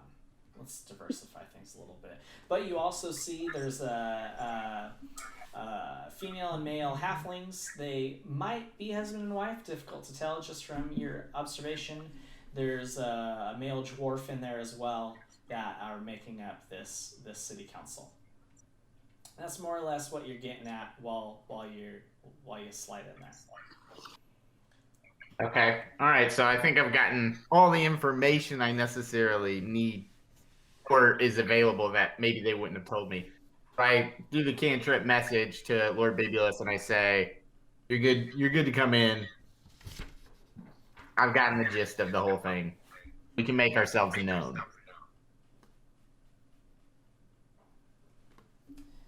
Then I choose to barge in Lord of the Rings when Aragon kind of shoves open the doors. Nice. Okay. Barge on in. Cool. So as you go pushing right on through, you both just see the meeting come to a screeching halt. Right. All heads turn towards Lord Bibulus, and some of maybe the more perceptive members of the council eyes drift towards Felipe.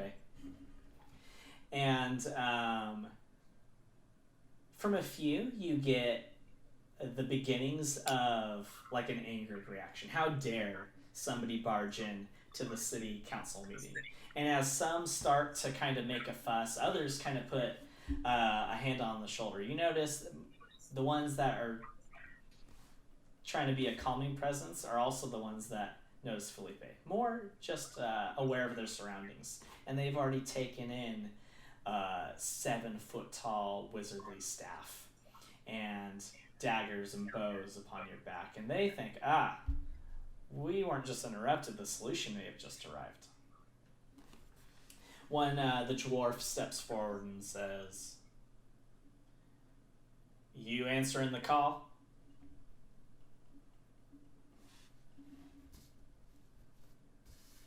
I'll let you go, Lord Maybe. Speak quickly.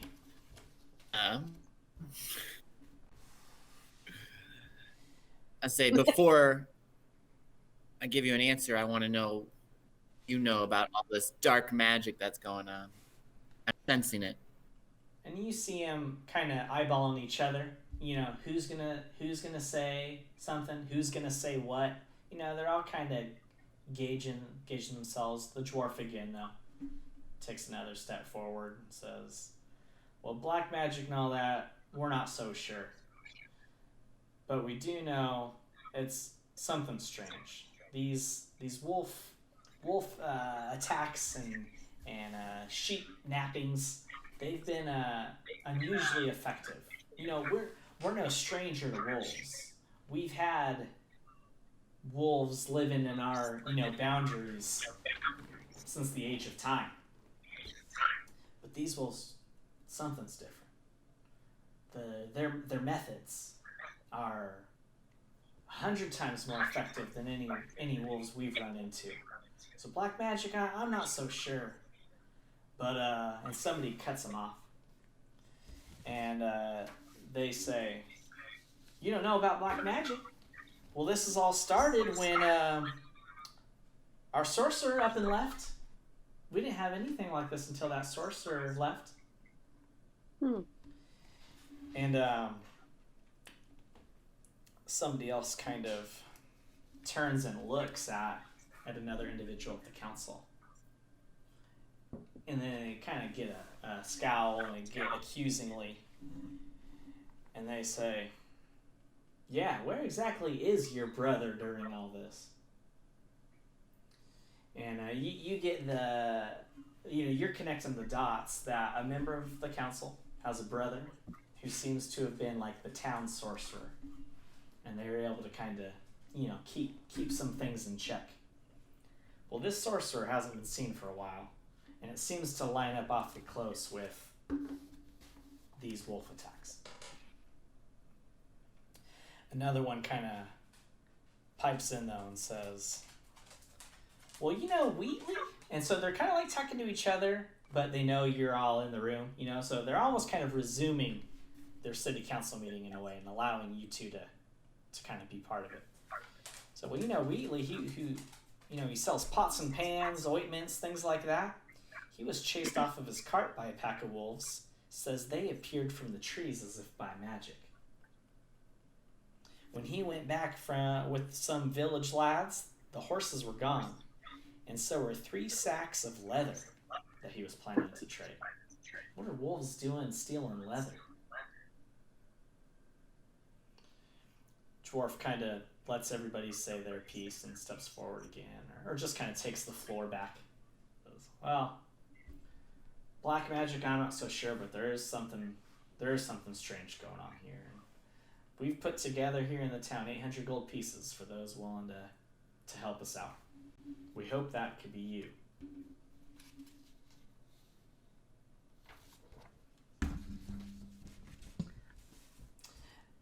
I chime in from the side, and I confront the staff or council member whose brother is the sorcerer. Okay. And I try to use a little intimidation on him. I kind of flick my dagger in my hand, just like kind of making him know like I'm pretty useful with this. Sure. And I'm like, I want to know where your brother is. Go ahead and make an intimidation check. Okay.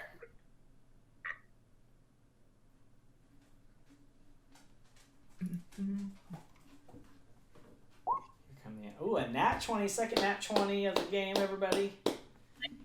Give it up. You wouldn't think I'm very intimidating as a halfling, but This is 3.5 foot tall. This You have a halfling's seen some presence about- things. Yeah. You're feisty.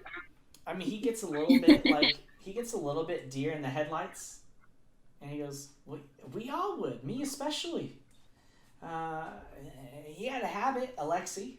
He had a habit of going off and kind of spending time in the woods. He always said he was like keeping threats away from town, but sometimes he'd be gone for a 10-day at a time.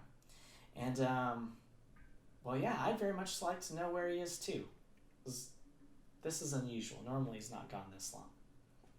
Okay. And as, this might be an occasion where you would make like an insight check to see if he's telling the truth.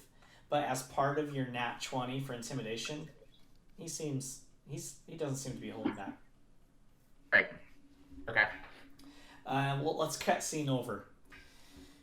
So, Nerali and Astrid, as you're approaching, going upstairs, finding the guest rooms, the busboy does kind of scurry ahead of you a little bit and point out the particular door that Feather Rock is behind. And Nerali, as you kind of step up to the door, the time of your duplicates ends. They kind of condense into you. Yeah, condense into you. So you, Nerali and Astrid, you're standing at a closed door to the room that you suspect this Feather Rock character is behind.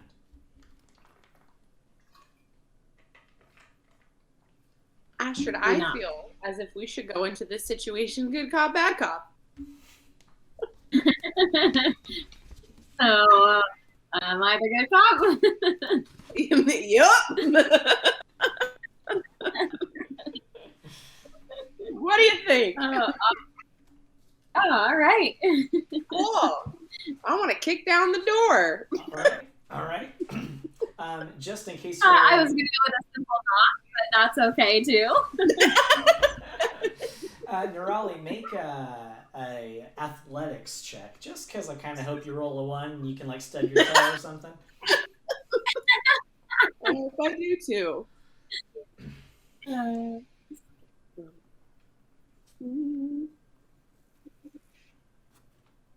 Oh, maybe not another door. No, that's pretty good. Good thing it wasn't with disadvantage though. Yeah. The door's old. It's seen better days, and you pick it just in the right spot to kind of, kick it off. So, crash!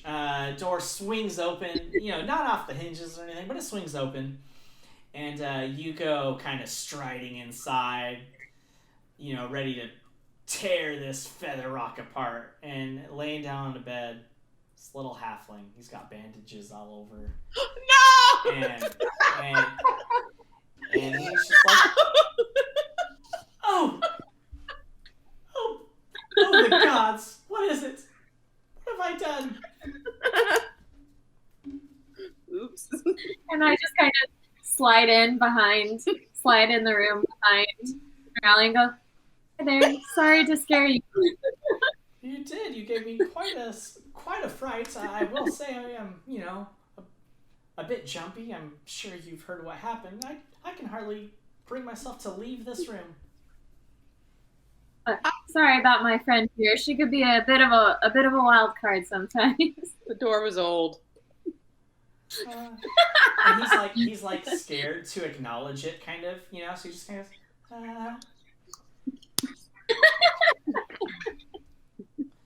Well, you're here. I'm gonna now. hang out in the back corner of the room. I'm just gonna take a step back. Yeah. Okay.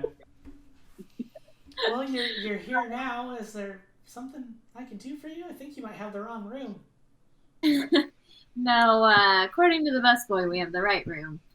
We're looking for answers on this wolf infestation the town seems to be dealing with at the time.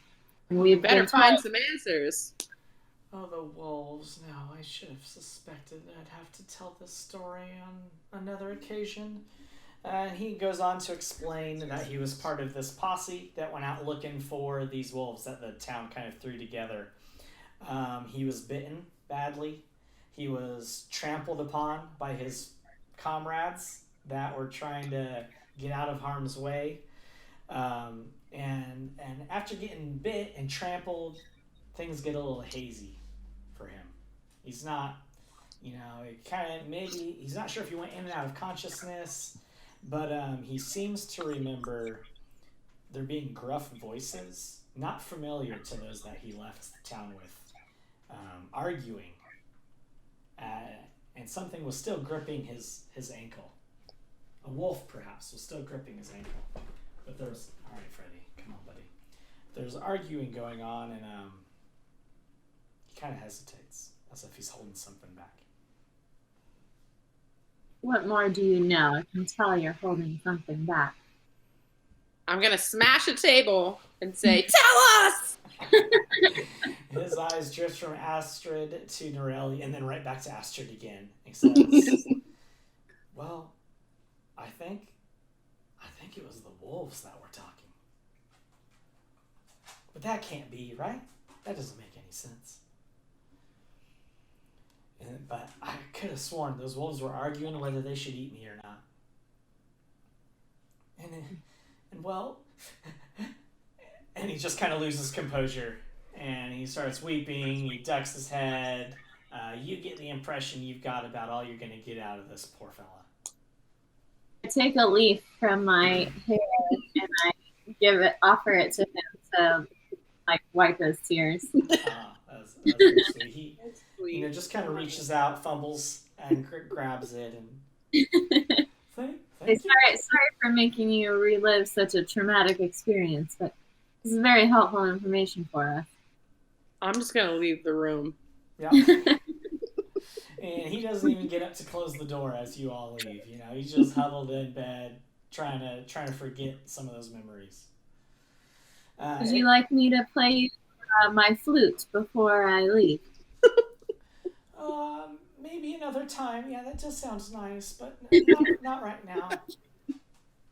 We gotta go! Okay, let's close this door for you then. Okay. Give you some privacy. Now, if you want to make your way downstairs, you'll see the double doors to the city council meeting. They're open, and you can see Lord Bibulus and Felipe, addressing a crowd.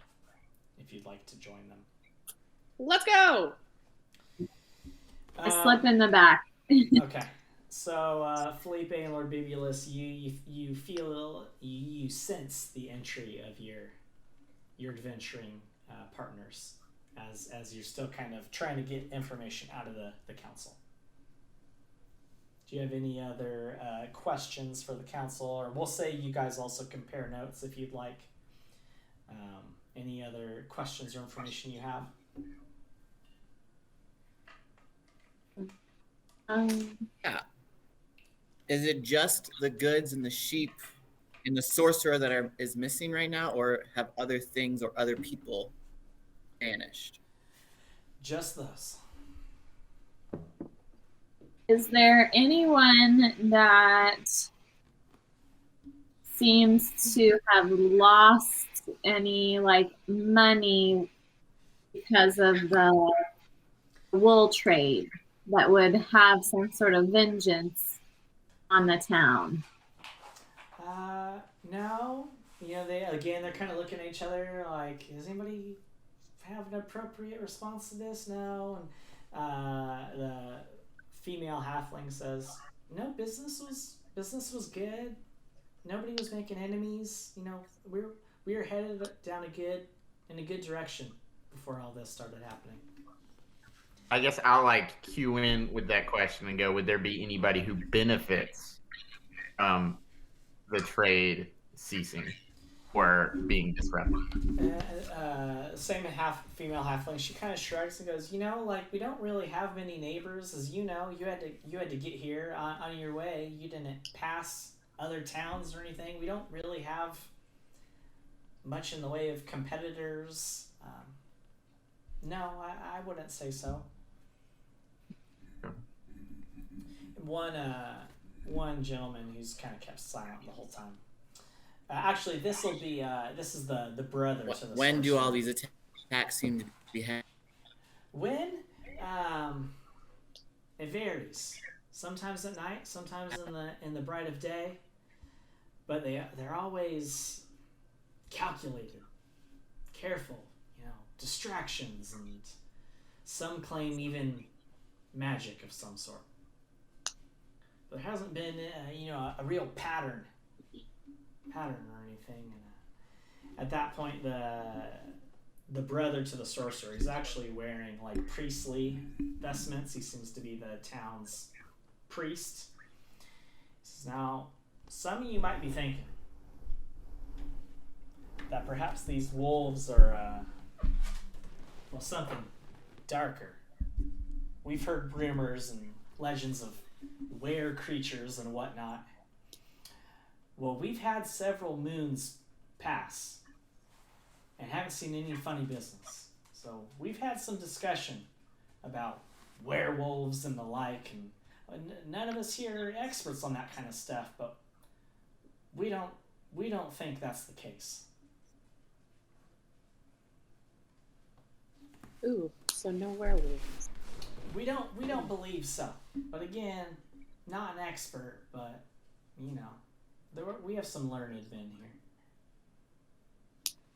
Learned folk. Is there one that seems to be the alpha of the group? No. Really, we've told you just about all we've got. We do know a location of their last ambush if you wanted to start there. Where is it? Number 1.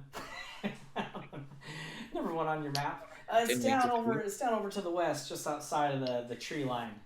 Was the last we've seen these wolves.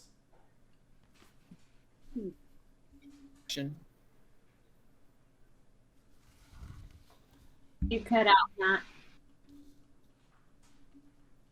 Have all the ambushes come from that direction? Honestly, hard to tell. Sometimes these wolves just seem to appear.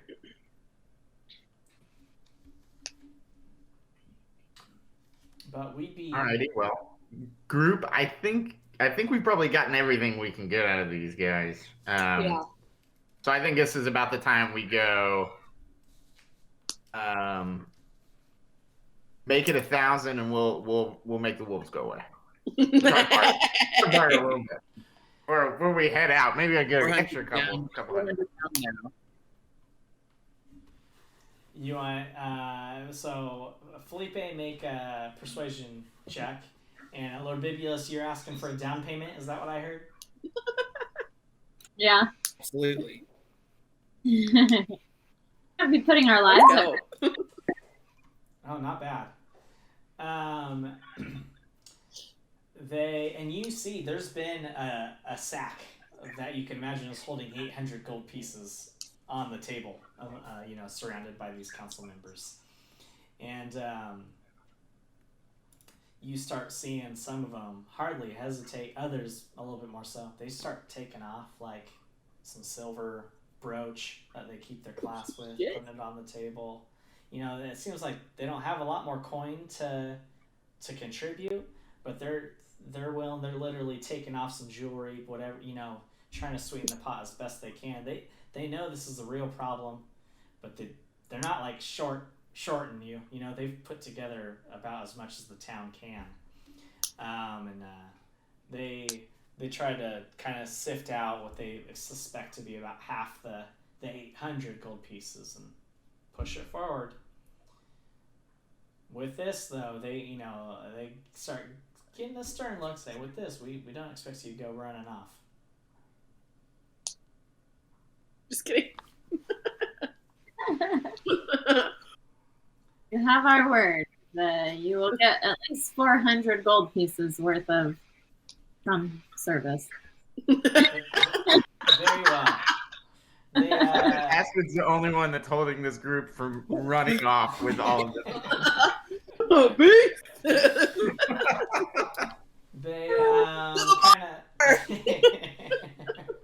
They kind of lead you to the outskirts of town, point you in the direction of the last ambush, and set you on your way.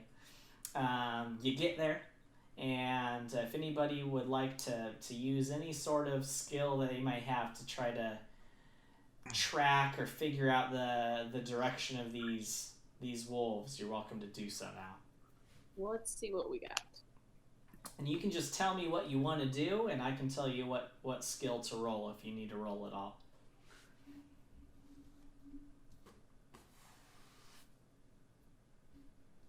So good examples of if you want to look for tracks and that kind of thing, you might make a survival check.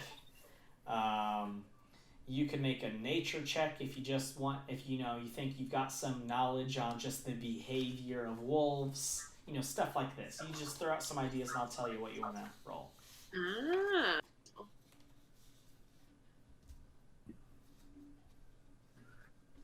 Ah. I'll look for tracks, I suppose, and see if there's any like kind of recent. You lost Matt. If there's any recent disturbance in the area. Okay, you said tracks, make a survival check. 13. There are tracks at this site of ambush, for sure. Are you there? Are you with us, Bibulus?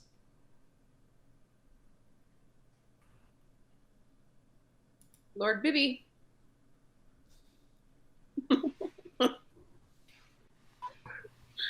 can't hear him. No, we can't hear you if you're talking.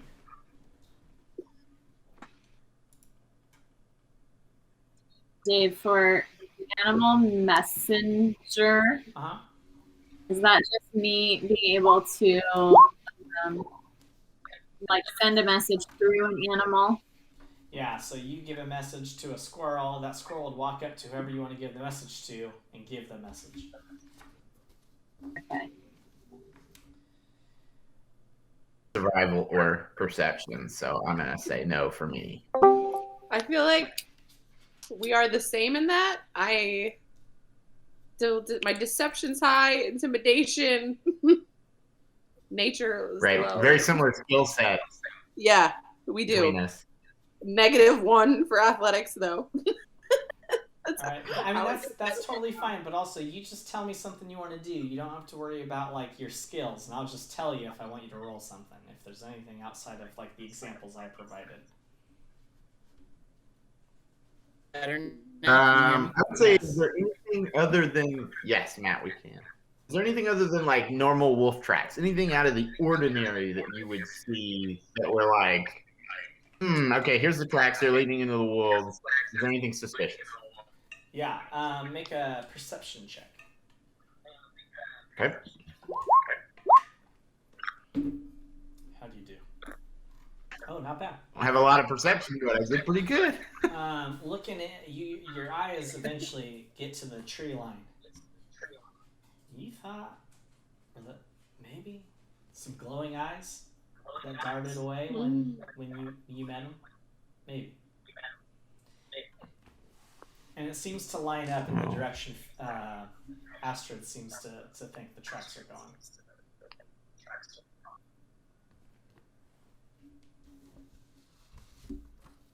Should we go that way? Gotcha. I feel like we should be prepared when we go that way, though, for ambush. These clearly are smart wolves. Do you guys have any ideas on things we could do? Go ahead, Matt.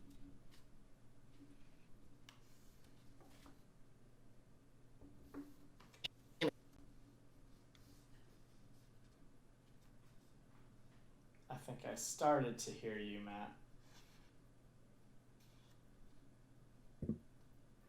No, I was just looking for other stuff around instead of just tracks like in the tree line, broken tree limbs or things like that to see judging how big they are and how many might be there. Okay. Again? You can make an investigation check. Huh.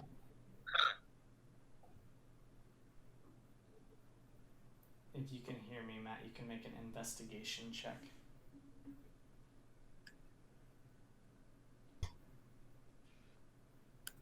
Okay.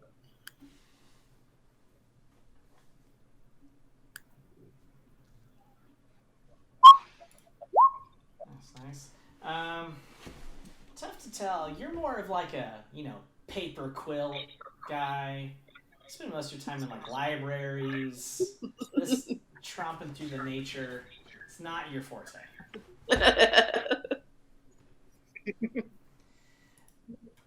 But you suspect you've got as about as much as you're gonna get to go off on in terms of direction for these wolves. Right, shall we follow the tracks? What is the terrain in the forest like? Very foresty. Does gold earth help make our path a little bit easier?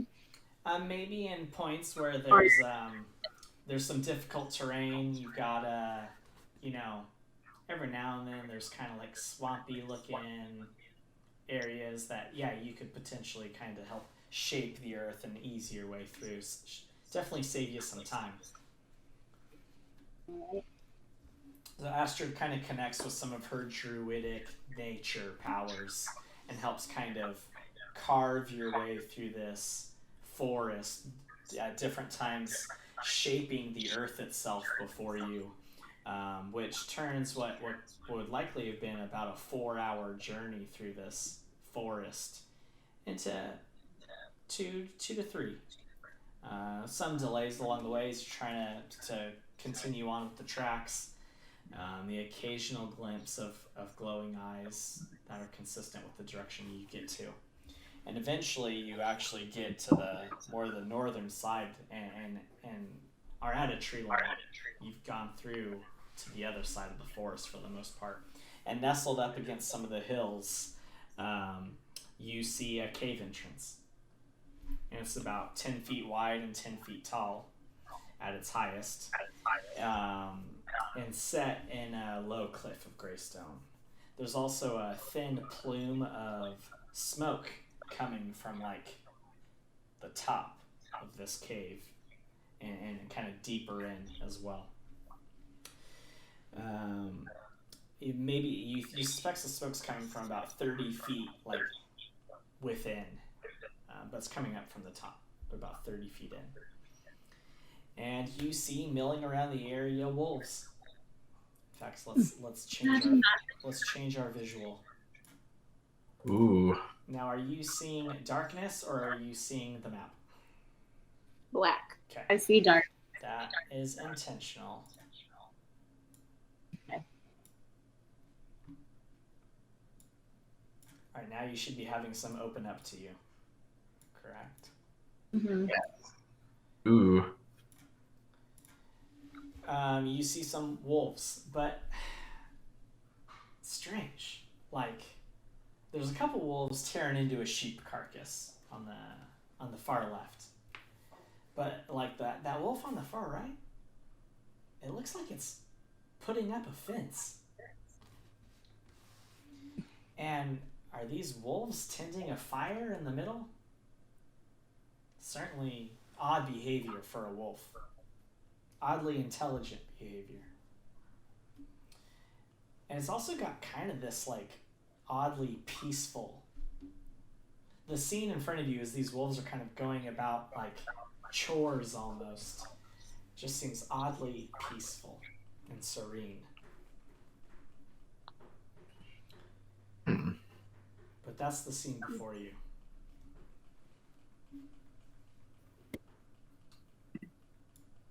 Dave, is there a limit on how many times I can transform into an animal as a druid? There is, yes. I'm not exactly sure what a level 3 druid that is. Probably 2 or 3 times. Let's say 3. Thinking about going wolf form? I don't know. I was thinking maybe going like mouse form so I could sneak into the cave and do a... Ooh, super sneaky. Am I able to transform into like a mouse? Yep, you'd be able to do that. Well, guys, I think I'm gonna transform into a mouse and try and sneak into the cave and see what we're looking at. And I just Okay. I just saw Matt trying to talk. And we mentioned he's got an invisibility spell earlier in this adventure, so I'm wondering if that's what he's getting at. Like, we can't hear you, Matt. Okay.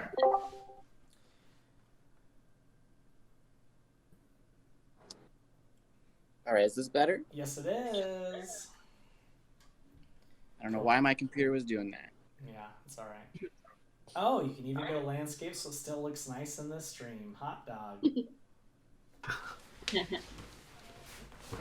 Remember to click like, comment, and subscribe.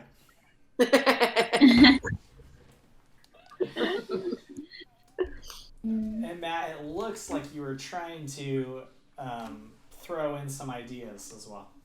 Yeah, I want to say I have something to do with a raven. You do. You have a raven familiar. That's right. Gotcha. So I could potentially send a raven in there, or I also have the invisibility spell. And now a quick note.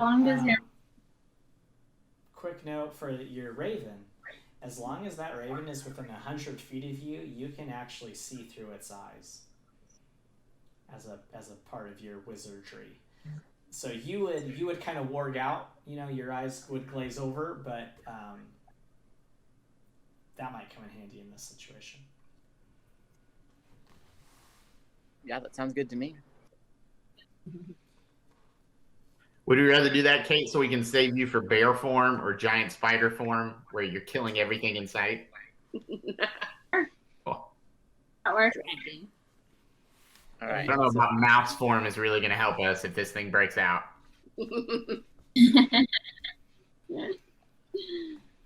All right. So are you sending out are you sending out your raven, Lord Bibulus? Yeah. Okay. Yeah. So first thing it does is it takes flight above the cave and takes a look at that stream of smoke. And sure enough, there is a small hole in the earth above the cave. So you, looking through the eyes of the raven, you suspect that there's like some sort of fire or something in the cave, and this is a chimney of sorts, going up and out. And then are you telling your raven to swoop down on into the cave as well? Yes. Okay. I am somewhat familiar with Find Familiar, but are you able to look through it says and here? Will you try to kind of browse through all that text and let me know? You can communicate with it telepathically. And as well. hear what it hears. You hear what it hears? Yeah. Okay, cool. All right, I'll just start now. Remember, as of right now, only Lord Bibulus would be seeing this, but I'm going to start opening up the map. In fact, let's do some stuff with the fancy layers as well. Whoa. Oh wait, I'm still in. There we go. All right. Going on into the cave. Now, Lord Bibulus, I gave you access to Raven's stats. Do you have them up there? Do you see where they are? Yes.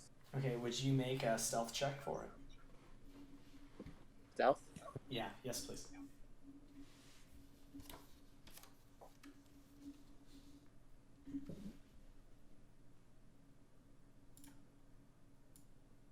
I'm missing it. Where is it? Oh yeah, because some of those like familiar stat blocks are a little bit different. Let's see. Let's make sure it's got stealth on there though. Oh, I found it.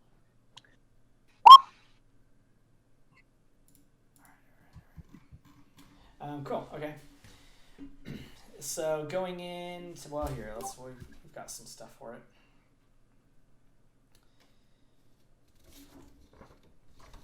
There's a central chamber right at the opening of the cave. There's piles of bones in the corner. The floor is dotted with large piles of leaves and cloth, almost as if it's like they're making doggy beds or wolfy beds.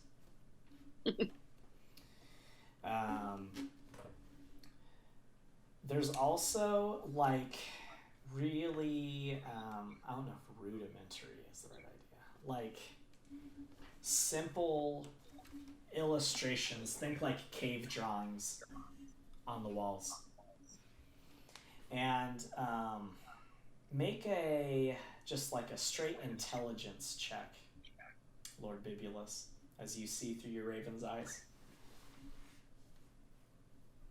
So this doesn't actually have a skill. You would just click on intelligence on the far left. There you go. These like cave drawings seem to be depicting a human or a humanoid encountering these wolves. There being some bright lights or a flash or a bang, and the human being gone, and the wolves being smarter.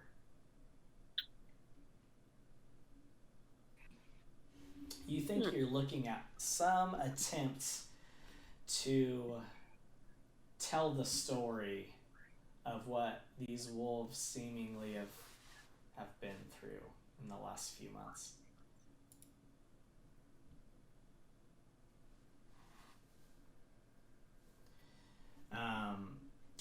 Kind of being an adventurer that kind of has their forte in intelligence, you begin connecting the dots. You think these wolves did in fact encounter that sorcerer in some way. And something happens. That sorcerer disappeared, but whatever it was that took place, he left these wolves smarter and some even with abilities beyond what you're accustomed to wolves being capable of. Continuing on the flight through the caves, there's like that back left chamber. There's a little like fence or pin created, and you see a collection of wolf pups in there. Some lazing around, snuggling each other. Others, kind of pouncing on one another in their uncoordinated little wolf pup kind of way. And a couple adult wolves in there keeping an eye on them. And that back central chamber is more just kind of like meeting area. Hopefully we didn't lose them. It looks like it's like an area for deliberation and meetings amongst the wolves. And before you get eyes on this right chamber, and this east chamber, to be fancy, you start to hear through the raven arguing. And there are two large wolves standing around this fire, debating one another. And you hear one is saying, "We should step up our efforts, wipe out these humans and the like, and cement our place here in the forest." And the other is saying, no, that is not the solution.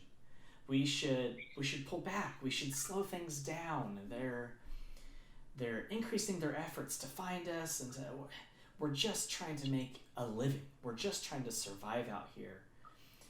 And I couldn't disagree with you more. And they're having this back and forth that seems like it'll probably go on for some time.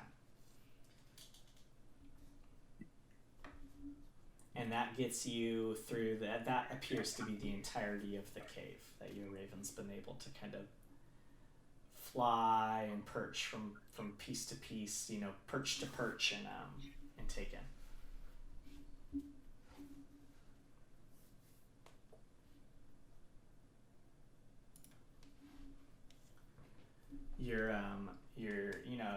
Upon your command, your sight is able to return to you, and you can convey that information. All right. I'll return and tell my friends what I heard and saw. Very interesting, Lord Bibulus. Good stuff.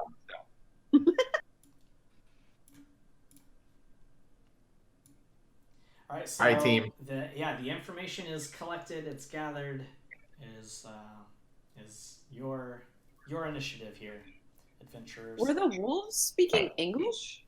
Uh, Like, were they speaking a language we can understand? They were speaking common, yes.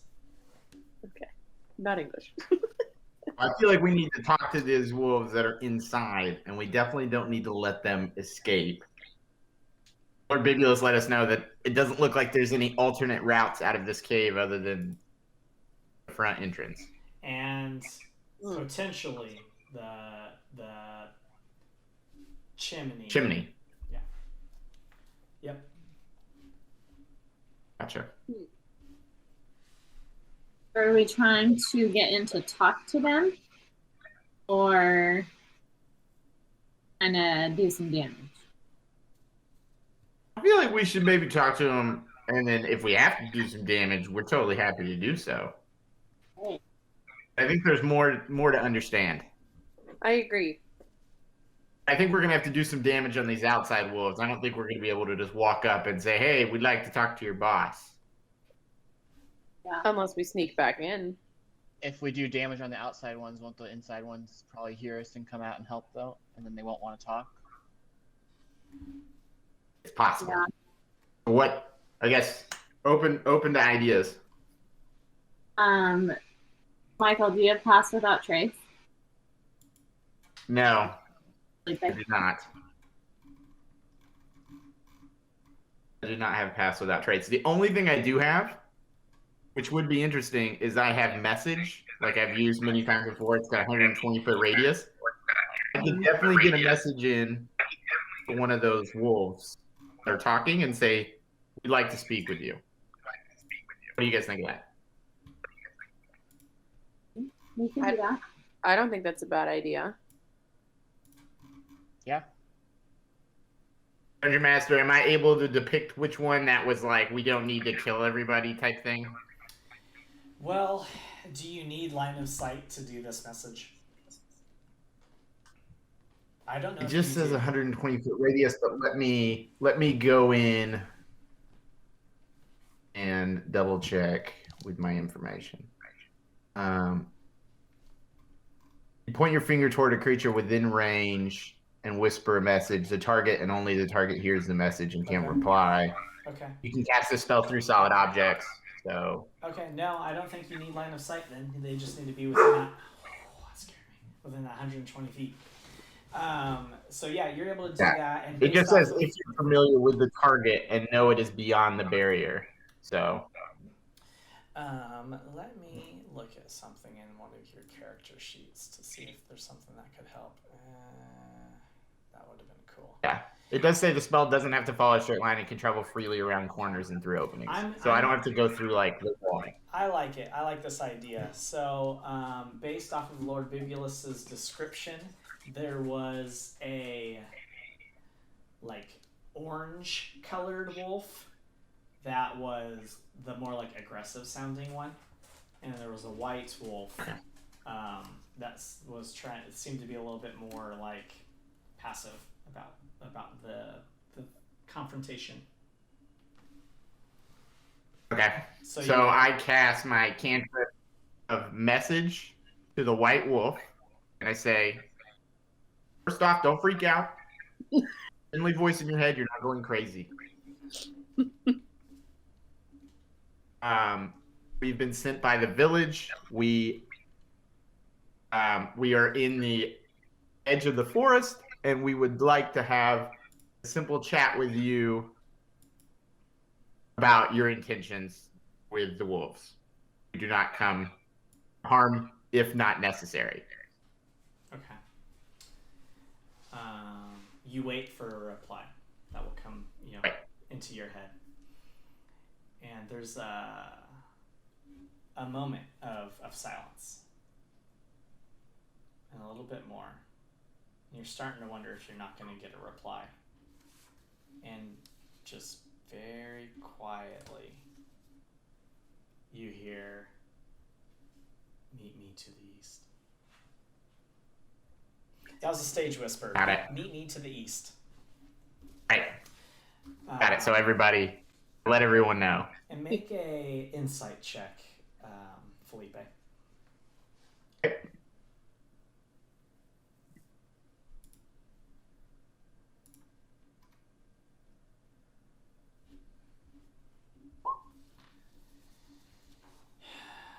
Why the secrecy? Strange. That's all. A better roll may have revealed more, Sorry, guys. but I'm very insightful. why the secrecy? I'm all show. All right, so what would you all like to do? The reply Felipe got was meet me to the east.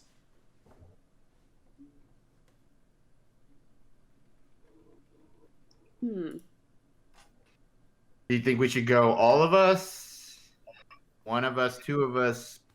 I think some of us should go, and some of us should hang back in case y'all or whoever goes is ambushed.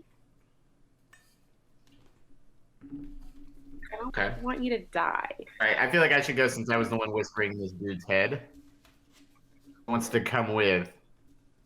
I can go with you because I have a high charisma. So if we're gonna do talking, I'll be chill. I promise. Does it make sense because we have a very similar skill set, though? Unless I you have want to take also someone high else with charisma. you. I think We are very similar. I have high perception, so Oh yeah, so I need somebody smart because I'm not very smart. So that might be. Take her. I'm Help not me smart out. really either. take her. Okay. Yeah. We'd be dumb, but Lord Bibulus is definitely out of the question because I don't think he's going to be able to sneak over there at 7 feet tall. I don't think so. yeah, Okay. it's a little too intimidating. Okay. Astrid He's still and cleaning the Felipe- dirt off his shoes. He really doesn't like how dirty the woods are. Astrid and Felipe will make their way east to rendezvous with this wolf, hopefully, supposedly, Okay. maybe. Nerali and Bibulus, are you kind of like staying in the tree line, keeping an eye on things? Yes. Yeah. Okay. Nerali and Lord Bibulus, as your comrades are, oh, look at that pregnant lady. Your comrades are kind of making their way off east along the forest. You see a large white wolf saunter out of the cave, kind of, say some things. You don't hear anything, but, to like interact in some way with some of the wolves, and then starts making its way east into the forest. So we got Felipe and Astrid, right? Felipe and Astrid, you are kind of hanging out, kind of behind the trees, being a little bit subtle about this rendezvous. And a white wolf comes walking through the forest, padding its way towards you. It's about shoulder high on you, Astrid. Oh, wow. The wolf. Big wolf. And it stops a little distance away from the two of you, and takes you in, waiting for you all to make the first move. I would say hello. Thank you for agreeing to or coming out here. Sorry I had to message in your head, but that was me speaking. We've been sent by the town. And be totally fair, they want all the wolves gone. But the biggest thing that they want is for their daily lives to go back to normal. I don't think they care that there are wolves out here. But we would like to chat and just know what's going on. The wolf sizes you up. Doesn't take long at your stature. And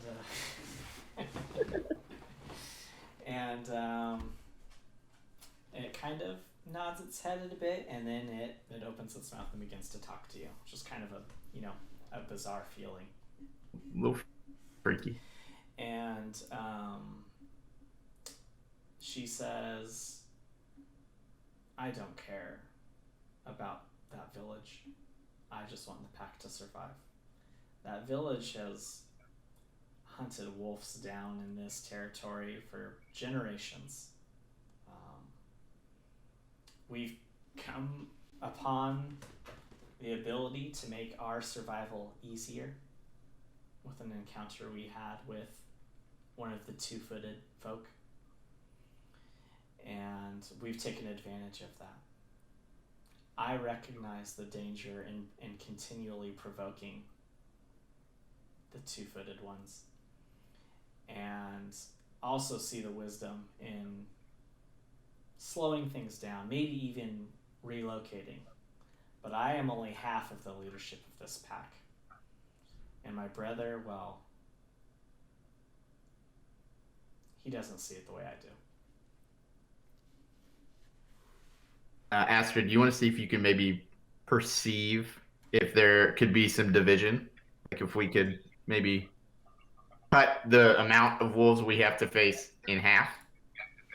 Or, something like that? No roll necessary, Astrid.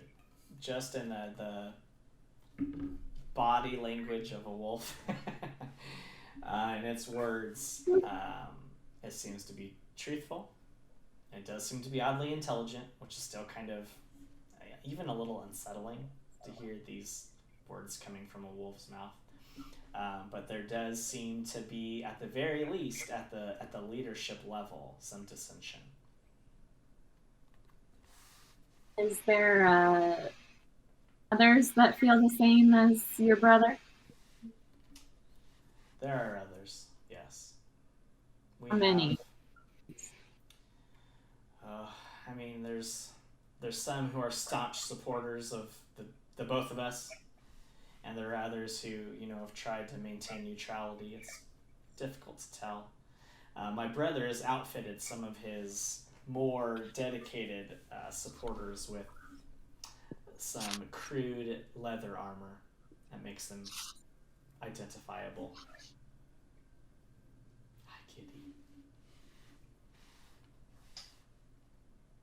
So I think you know what we would like, right? Which is what the village would like, is peace. Where do you see? I would put it on you. You know the best of what's going on here. As an outsider and an adventurer, I don't. I'll admit.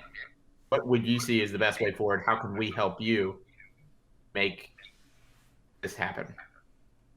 We would have to convince my brother that this is the right thing.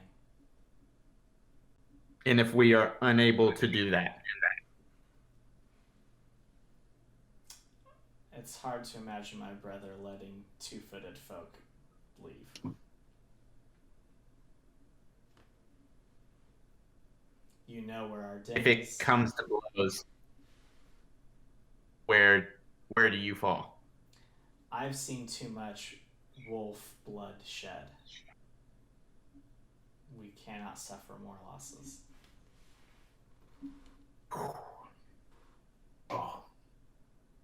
Also, we're at about the 30-minute mark of trying to wrap this one shot out. Okay, so we need to move forward. Enough talk. Astrid, what do you think? What's next play? Well, I think it's either between them, the ones that want to remain peaceful, siding with us, and allowing us to do the job we need to do on the rest, or we go after them all and then survive. Okay. Now, did you say that in character? Like, because the wolf's next to you. I can't message him, can I? I'd say we're messaging back and forth. Okay, then whatever you just said could have been in character. It would have been fine. The wolf's just silently staring as you two. So should we say that to this wolf, or? Right. My thought is we let this wolf.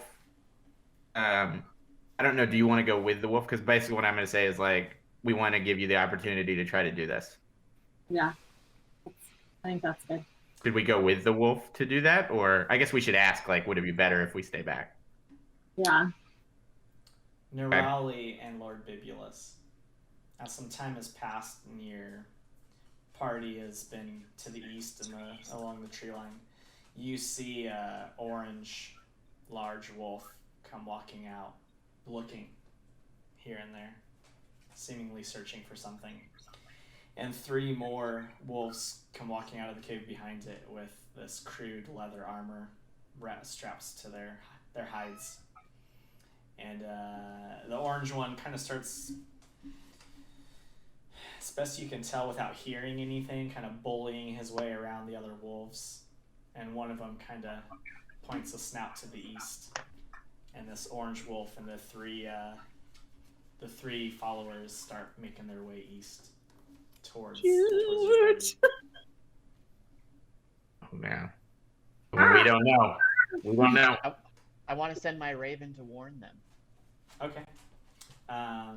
Your raven flutters over towards Felipe and Astrid and just kind of, pecks at their shoulders or something? What do you want it to do?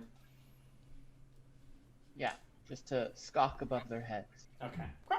So Astrid and Felipe, you've been kind of having like this whispered conversation, deliberating. The wolf's kind of just waiting for a response. It's not terribly awkward because, you're able to communicate quickly with each other. But you see a familiar raven to you belonging to Lord Bibulus start kind of squawking overhead.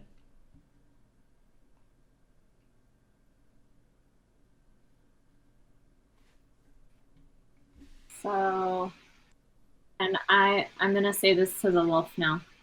It seems like we don't have much time before we have visitors in this conversation. We don't want to have to shed more blood, more wolf blood than is necessary. So we must ask you, do you want to form an alliance with us and save the ones that you can?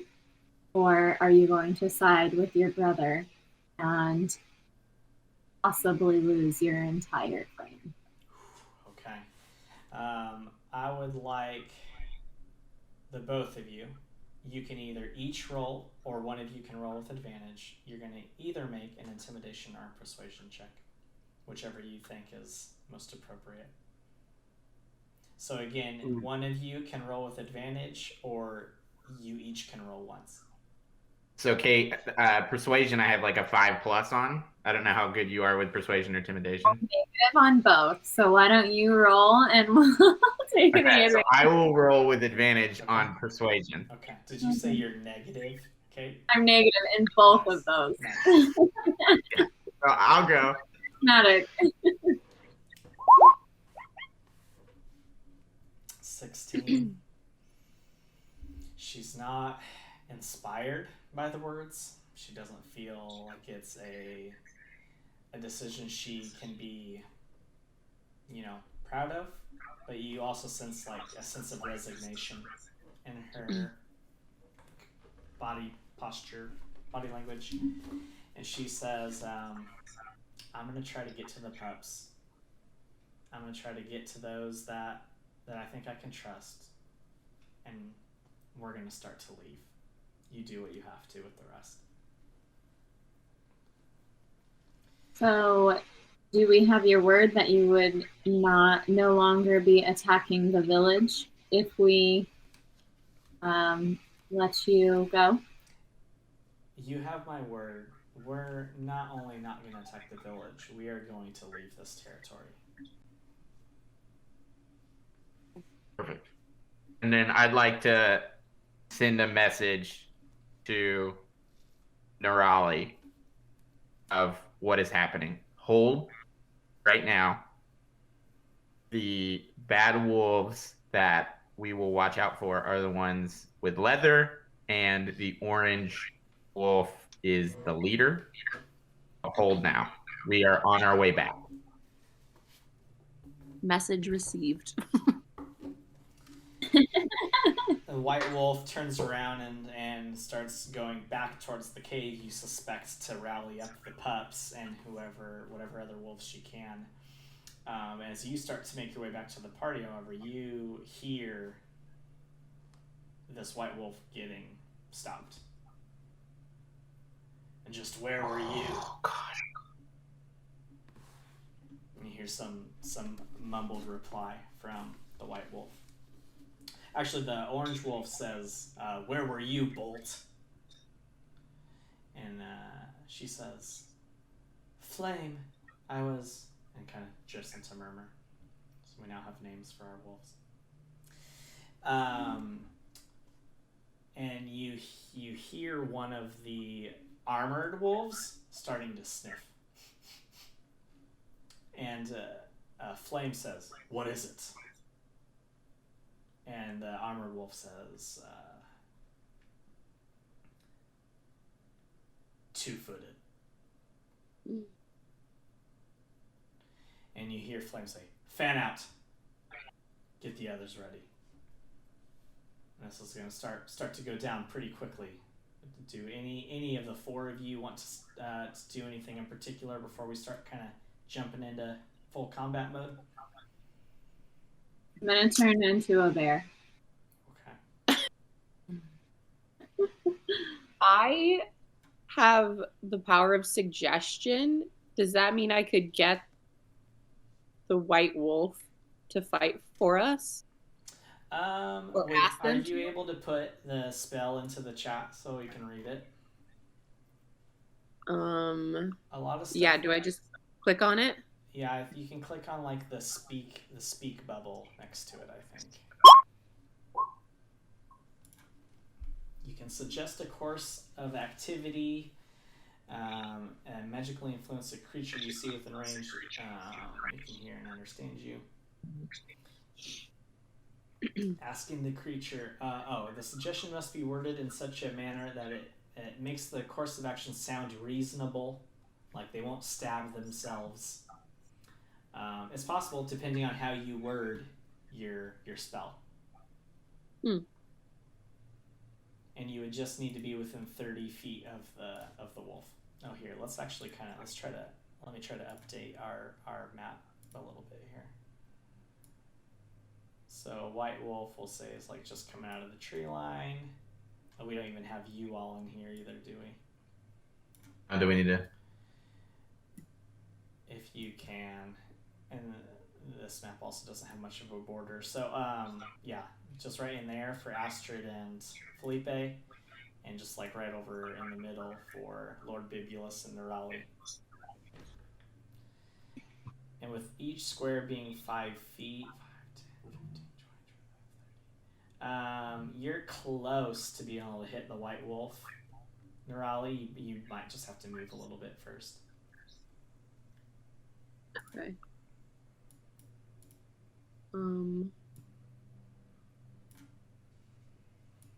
Where am we?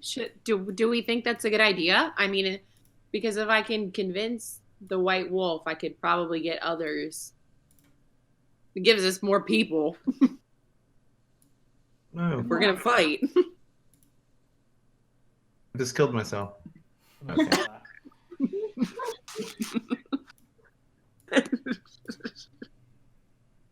Astrid, is your token on the board? It's not. Sorry. How do I? Is mine? I'm trying to make myself smaller, but I can't figure it out. Thank you, I don't Gato. think you can. Oh yeah, I forgot that you're the bear. Oh. The bear. Oh. Oh no, I'm trying to rotate it. I just rotated it. Oh, great. Hot dog. Okay. So are you still debating the suggestion thing, Nerali? Yeah. What does anybody have any opinions, thoughts? I mean, like, No. if it's just passive, at least, like getting the other wolves out of the way, then by all means, that's fine. I mean, if you think it'll help. Wait, what do you mean? Would suggestion work on the like bad wolves to convince them to leave also? I mean, we can try that. We could definitely try that, but I feel like we'll have an easier time convincing the white one. Because the other dude just seems angry. But I don't know. What do you guys think? We could just straight up fight too. I mean, we could try suggestion, or at least suggest them to leave area if they're not wanting to die. I think you'll only be able to target one creature, though, if I read that Okay. correctly. Okay. Yeah. So maybe the white one can bolt and convince them to either leave or stay and help us fight. Thoughts, Lord Bibulus? I guess it wouldn't hurt to try to convince him to stay and fight with us, because they did take quite a bit of damage before. Felipe? Yeah, do it. Let's see what happens. Okay. Okay. Casting Do I need to move? Yeah, to get within 30.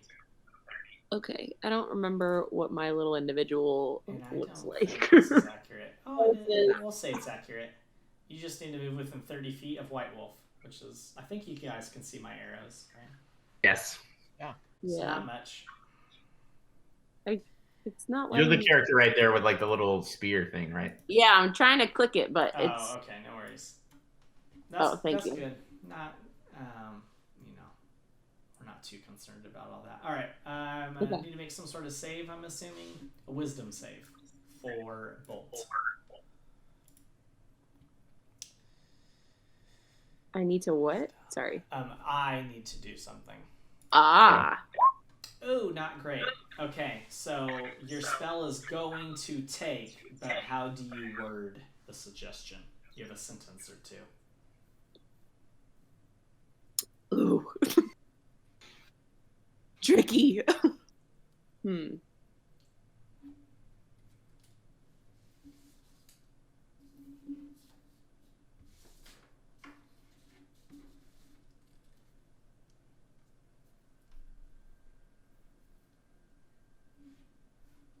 Anybody have thoughts?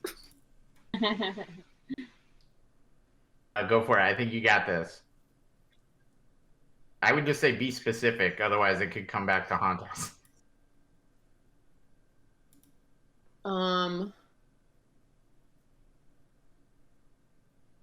You need to fight with us, or else this could happen again. This is your best chance for your pups. Okay. Let's bring the pups in. Okay. Yeah, bring the pups. I like that. All right, give your dungeon master a moment here. Ooh. Players keep the dungeon master on his toes. That's for sure. Okay. I like the scene of this playing out where you can't hear the wolves' conversation. You're just watching their body language as they have this kind of butting of heads. And you're gonna see Bolt kind of just give the like, whatever, I'm walking past you, I'm tired of talking to you kind of a thing. So it's gonna start walking past Flame, and when she's just a little bit past, she's actually gonna turn on her heels and jump onto Flame's back and sink her teeth in. So let's roll initiative. Try to select your tokens if possible before rolling initiative. Ooh. Nice.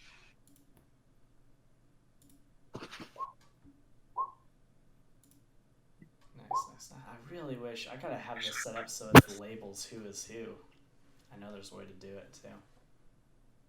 Before initiative, I forgot how to do that. I just click the D20.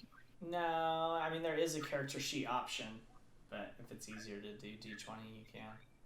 It's on your core sheet. It's the very top middle, next to your armor class. Okay, so I would select as Astrid, not as the bear. Whatever's easier. Whatever you have up right now. For the bear, for the bear, it's the little dice that says in it.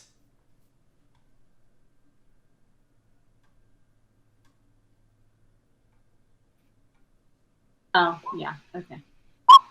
Whew. The bear's got some initiative ready to go. And we got this, with the Throw down.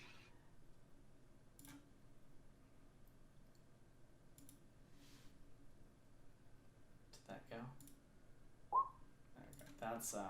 That's just to get Neurali's on the page or on the tracker. Oh, did I? 71. I almost just made your initiative 71. Is our halfling on there? Yeah, okay. Wow, 17, huh? I just now saw that. Okay. 1, 2. Do I have all my PCs? Oh yeah, because one's a bear. Oh, the wolves. It's the wolves.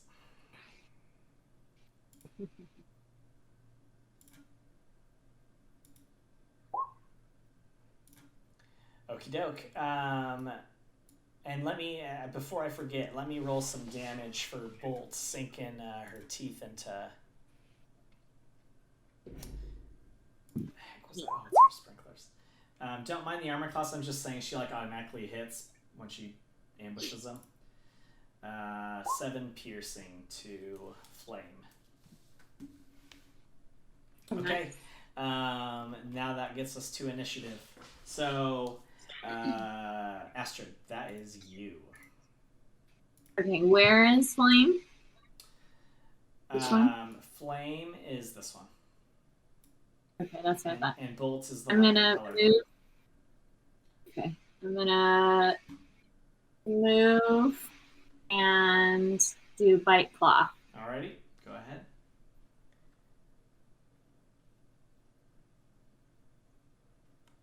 Oh, I didn't realize you had already rolled your bite. Oh no, that wasn't. That was the wolf's bite. Okay, bite does not hit. Your claw does. Brown bear just comes charging out of the tree line at Flame, teeth barred. Okay. There you get 6 damage. All right. Anything else? No. Okay. It's back to. Did I roll for Flame? Okay, I did. It's back to Bolt's turn, and after sinking her teeth into Flame, she's gonna whip her head over at the 2 like armored wolves that are kind of Flame's lackeys, and she's actually gonna open up her mouth and a streak of lightning is gonna streak at the 2 wolves. Oh shit! So they need to make dex saves. Ooh, one made it, one didn't. Look at your power of suggestion. Yeah, that was big. That was big. And they're gonna take 7 lightning damage each. Nice. And that's her turn. Whoa. Which gets us to Felipe. Perfect. Not need to do much. I'm going to try to keep my distance a little bit. So I am just going to fire my bow and arrow. Also at Flame. Okay. Nice. This will be sneak attack. Do that real fast. That'll trigger sneak attack. Fantastic.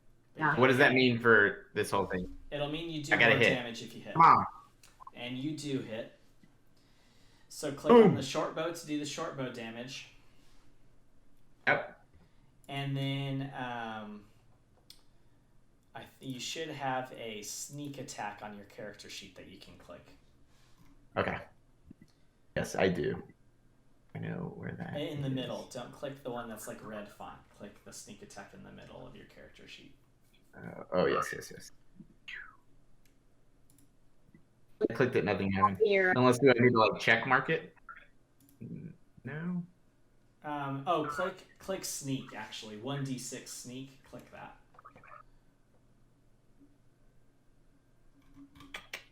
1d6.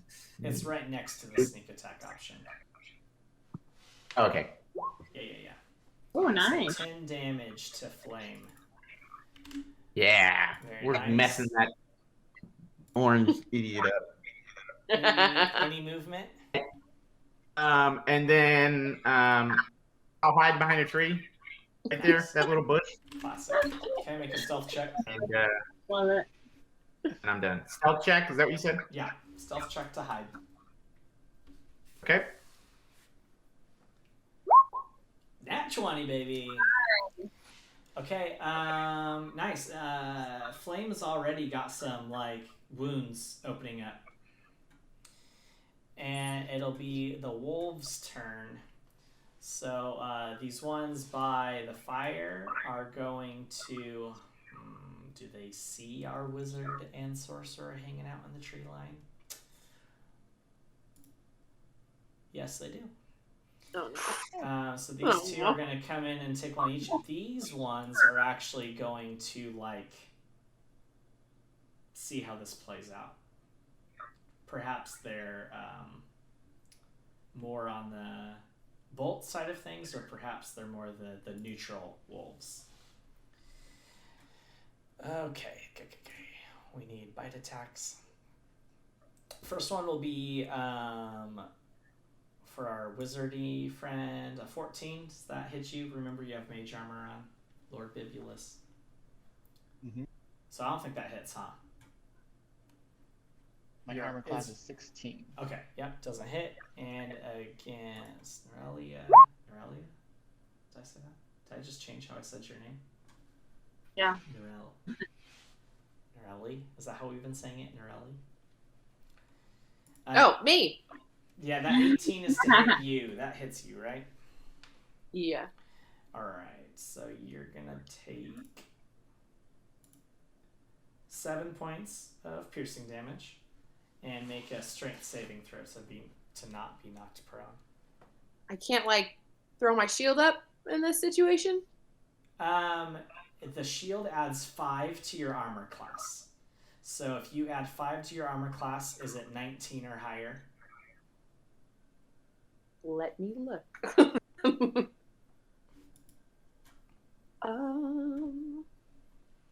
Armor. Where would I see that? It's like the top center of your character sheet, I believe. My armor class is a 10. Ooh, okay, so with shield, you can make your armor class 15, but that only lasts 1 round, and it wouldn't stop this attack. Oh no! So you're better off not using it. But this is exactly the situation you would use it. But it's not going to help. If you end up getting attacked again. Okay, so 7 piercing damage to you, and make a strength saving throw. Crap. Make a strength saving throw.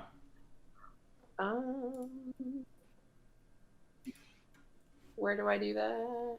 Like upper left of your character sheet.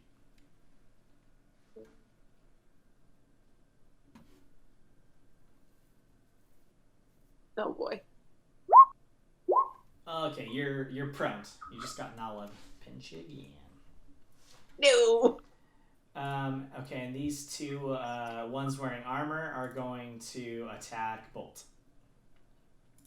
And because of pack tactics, they're going to get advantage on their attacks. 19's going to hit Bolt. And the other one's not going to hit her. So 7 points of piercing to Bolt. That's the first damage she's taken. Alrighty. Now it is Flame's turn. And he is going to dart over to the flank of Bolt here. But Astrid, you can make an attack of opportunity if you'd like, as it leaves your combat area. Do like a claw or a bite. Great, was that to me, Dick? Yeah, claw or bite attack it if you want to take an attack of opportunity. Yeah, I do. Sorry, I was checking in on your. Let me see which one's better. I'll do claws. Okay. That hits. Roll your damage. Nice. Whoa! Holy smokes, 13. Oh. Jeez. There you go. Alright, Flame's not looking too good. But while he has strength, he's going to open his jaws, and a cone of flame is going to erupt from them. So, I get it. Flame and bolt. this is going to hit Bolt and Astrid. I don't know if it's going to get our little roguey friend here. Nope, it's not. Alright, so Astrid in your bear form, make a dex save. You fail. And so does Bolt. So you are taking 7 fire damage in bear form, which is different than Astrid taking damage. And so does How does that work? Do I Um, just take it you like basically track your Enter? bear's HP separate from Astrid. That's cool. Yeah, it's huge. It triples her health points or something probably. Okay, that gets us to Lord Brimble Bobble. I want to use thunderclap on this guy who's right next to me. Oh yeah, okay. Is that a dex save or Constitution? What save do I need to make? I have no idea. Okay, are you able to put thunder whatever into the game chat so we can read it? There you go. Con save. Okay. 10, so he fails. So 1d6 thunder. Do you want me to roll it? Sure. Oh yeah, you want me to roll it. 6 damage to him, and then I think is it pushed 10 feet away or anything like that? No? Okay. Alright, 6 thunder damage to the wolf attacking you. Very nice. Any movement or anything? Yeah, I definitely don't want to stand next to him anymore. Okay, just know if you move away from it, it gets to take an opportunity attack against you. Oh. So it's like you gotta weigh the options. Well, maybe I'll stay then. Just stay. Okay. Yeah. Alrighty. Nirali, you're up.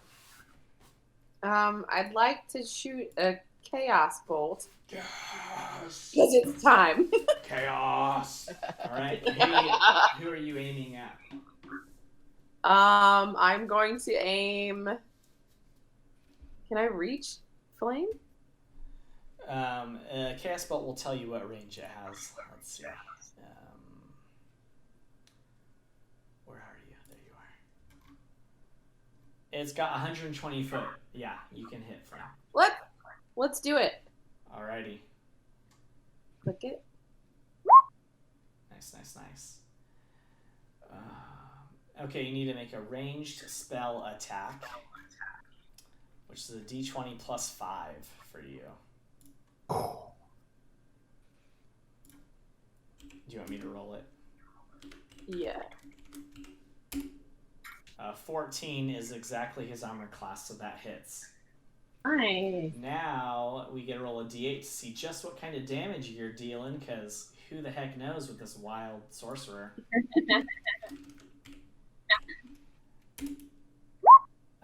4. Force damage. That's cool. I always think of like the Jedi Force push when I think of force Pushback. damage. Yeah. Alright, so force damage. We haven't done damage yet, though. It's 2d8 plus 1d6. The number rolled on that dice determines the attack's damage. Okay.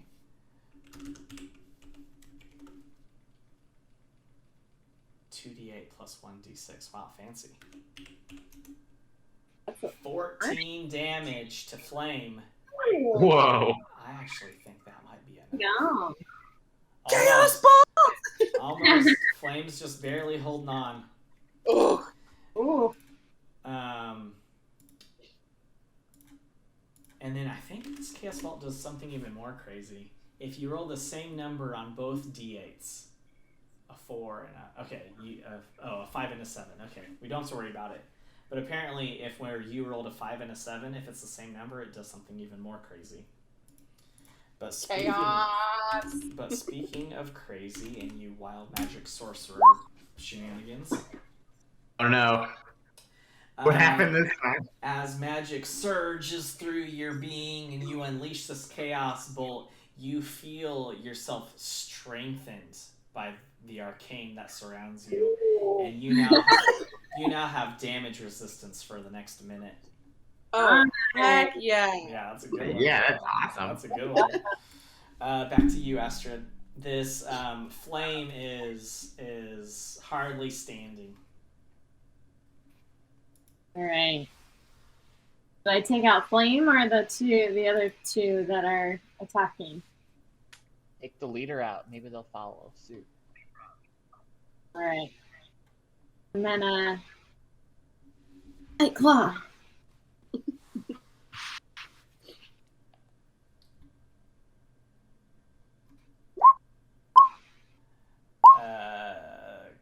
The bite does not neither hit. He's still clinging on there. If I click multi-attack, what that does. You can try it. I don't know. Oh, it just gives the description of it. Okay. All right. Any movement, Astrid? I know. Well, I'll move a little bit. I'll move closer to these two wolves. Over here? Yeah. Alrighty. It is Bolt's turn. We got to see if she gets her lightning breath back. She doesn't. She is going to...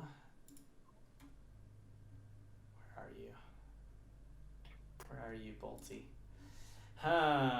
She's starting to get worried about the consequences of this battle and the rest of the pack. Oh no. Gonna bolt. I think she is gonna bolt. But towards the cave. She is gonna risk attacks of opportunity. She wants to make sure that if stuff is breaking out, that the pups are gonna be protected. So let me select her. She is gonna start darting towards the cave to get herself close to the pups. But that's gonna mean these mean, nasty wolves gonna try to take a piece out of her. Oh, jeez. Flame gets her for 6. Ouch. Uh-oh. If he pins her, she's not getting very far.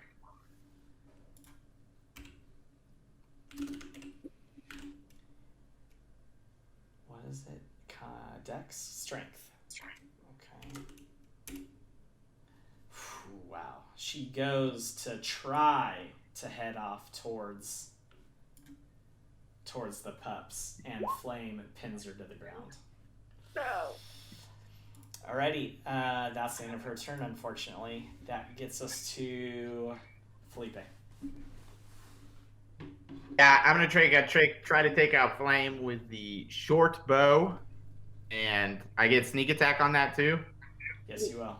If it hits. Mm-hmm. All right. Come on, let's finish this guy. 17 hits. Not. Yes. Okay. And click here. Yeah, for 8. And sneak. Do I even need sneak attack? No, you don't. And then can I sneak attack another one because No, Astrid you is can't. within? Not on this. I can't. Not on this You can't. action. So if you want to roll your sneak to really just drive this fatal blow home, you can. Oh yeah, I mean, come on. I definitely want to. I want to definitely finish Flame off with like a really scary thing. Sneak attack means I have to continue through with the same attack, correct? It's attached to this attack, Yeah. basically. Yeah. Okay, gotcha. Yep. So, well, Felipe, how do you want to kill Flame? I want definitely for the bow to just leave the quiver, slow motion, through the air. You can see that kind of quivering through, and it goes straight through and lodges into his eye. Just Okay. boom, and he falls over. Nice, nice. And I want it to go like kind of like right underneath Astrid's arm as she's like rearing back. You know, like. Okay. Yeah. Felipe pulls back, aims true, releases the arrow. It flies through the air just under the mawing claw of Astrid and sinks deep within the eye of Flame. You hear just an ever so brief before the arrow lodges itself into the brain, and Flame slumps atop Bolt, dead. Oh, yeah. Nice freaking shot. These two wolves, enraged and possibly seeing an opportunity for alpha-dom in their pack, are going to sink their teeth, or attempt to, into Astrid. Where are my wolves? Again with advantage. Hits. Ooh. But she's a big brown bear. For 16 points of piercing damage, Astrid. All right. And, Still okay. And you know what? I think technically they're supposed to be able to knock you prone. There's no way these wolves are knocking a brown bear prone. Get out of here. Well, let me tell you, it's not Flame's turn right now. So, Got him. Lord Bibulus, it's your turn. I guess I'll thunderclap this one next to me again. All right. What did I say that was? A con save? Yes. It makes it. I think that's all you've got, right? Yeah. Okay. Nerali, what you up to?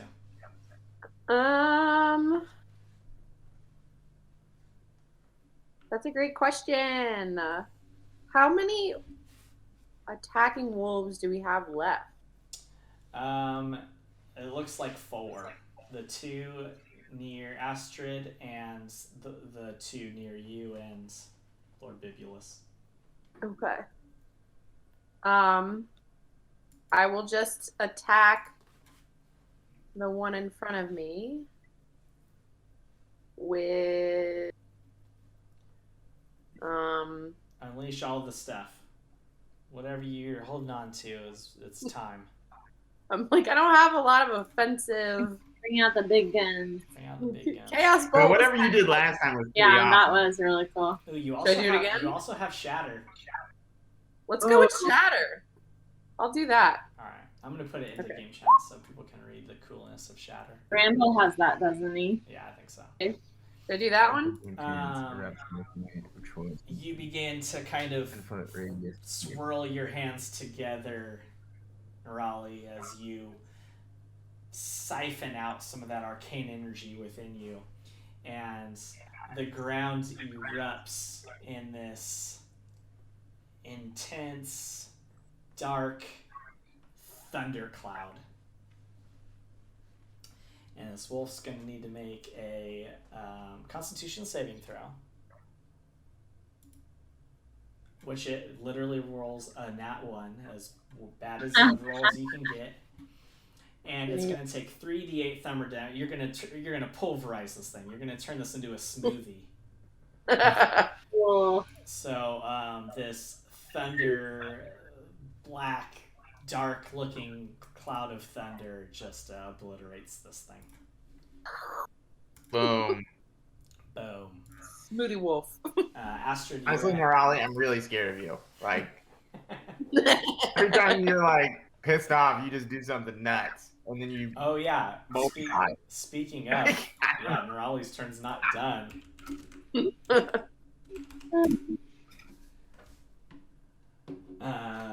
Dang, you keep getting cool ones.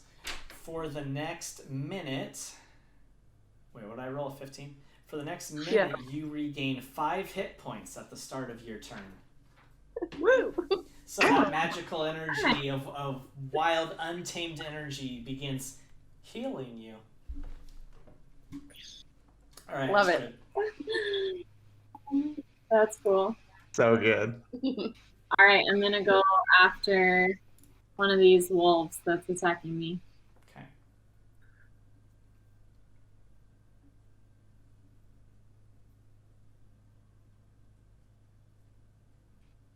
Oh, you're rolling. Okay. Roll damage for the bite.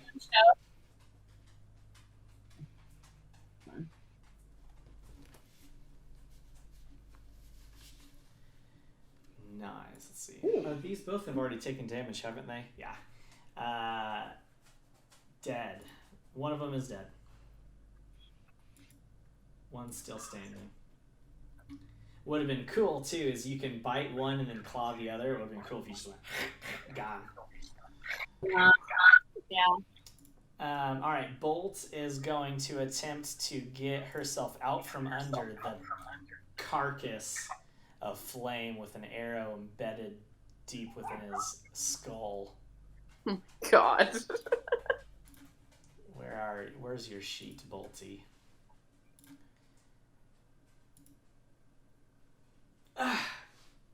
Help! Says Bolt.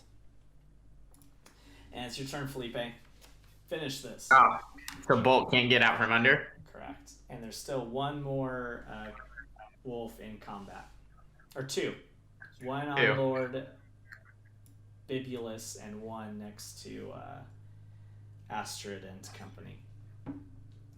Having just seen Astrid the bear demolish one and Nerali literally turn one of them into a smoothie, I, at this point, seeing two left, think this is hilarious. And I'm kicking back. So I'm going to cast Hideous Laughter on the wolf nearest me, just so I can humiliate it a little bit more before Sure. its death. Sure, nice. And for you guys to know, that's what Hideous Laughter is. Alright, it's got to make a wisdom throw. A 13. Oh, No! it makes you save. No! Bummer. I really wanted that wolf to just burst out So loud. as your spell begins to set into the wolf, you for just the briefest of moment hear kind of like a almost a hyena chirp, but then it kind of fights off the effects and snarls. Oh my gosh. Dang. And it is its turn. Oh boy. All remaining wolves are actually going to roll over on their backs and show their throats. They saw what Nerali did, and they were like, we're done.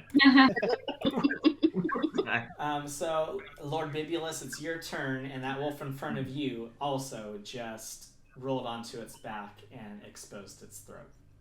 A sign of submission. I don't know. Do I finish him off? I would say not if you want the rest of the wolves to, like, be cool with us, probably. But totally up to you. I mean, I feel I don't need to attack him right now. Should I just go down and just give him a little tummy rub really quick? Yes, and make an animal handling check, please. Oh.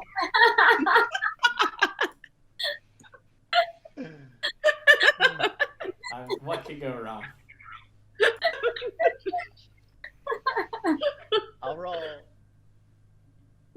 Yes! Oh. Yes! Lord Bibulus, at what basically is the conclusion of combat, you just turns an enemy wolf into a lifelong companion. Not only does it allow you to scratch its belly, it nuzzles you with its snout. It licks your face as you stoop down to pet it. What would you like to name it? Oh my goodness. Thunder, for sure. Thunder. Yes. Thunder the Wolf. Very good. Oh my gosh, that's Uh, amazing. to speed up some things, assuming you all help Bolt get out from under Flame's carcass. I like I bat flame off of her. Nice, yeah, just bare backhand.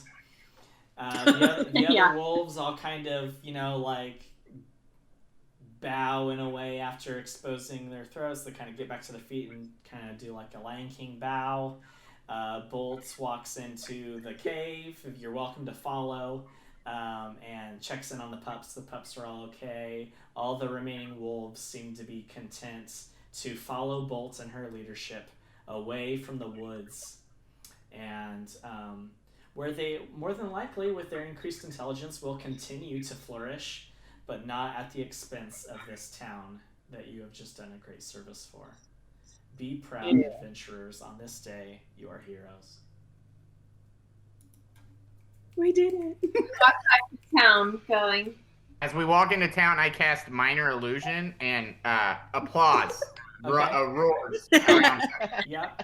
Yep. And the majority of the villagers don't recognize it to be illusion, and they think everybody else is doing it, and they also begin to greet you all with applause. Yes. So pretty soon there's actually more applause than there are even hands in the village. Thunderous applause. Yep.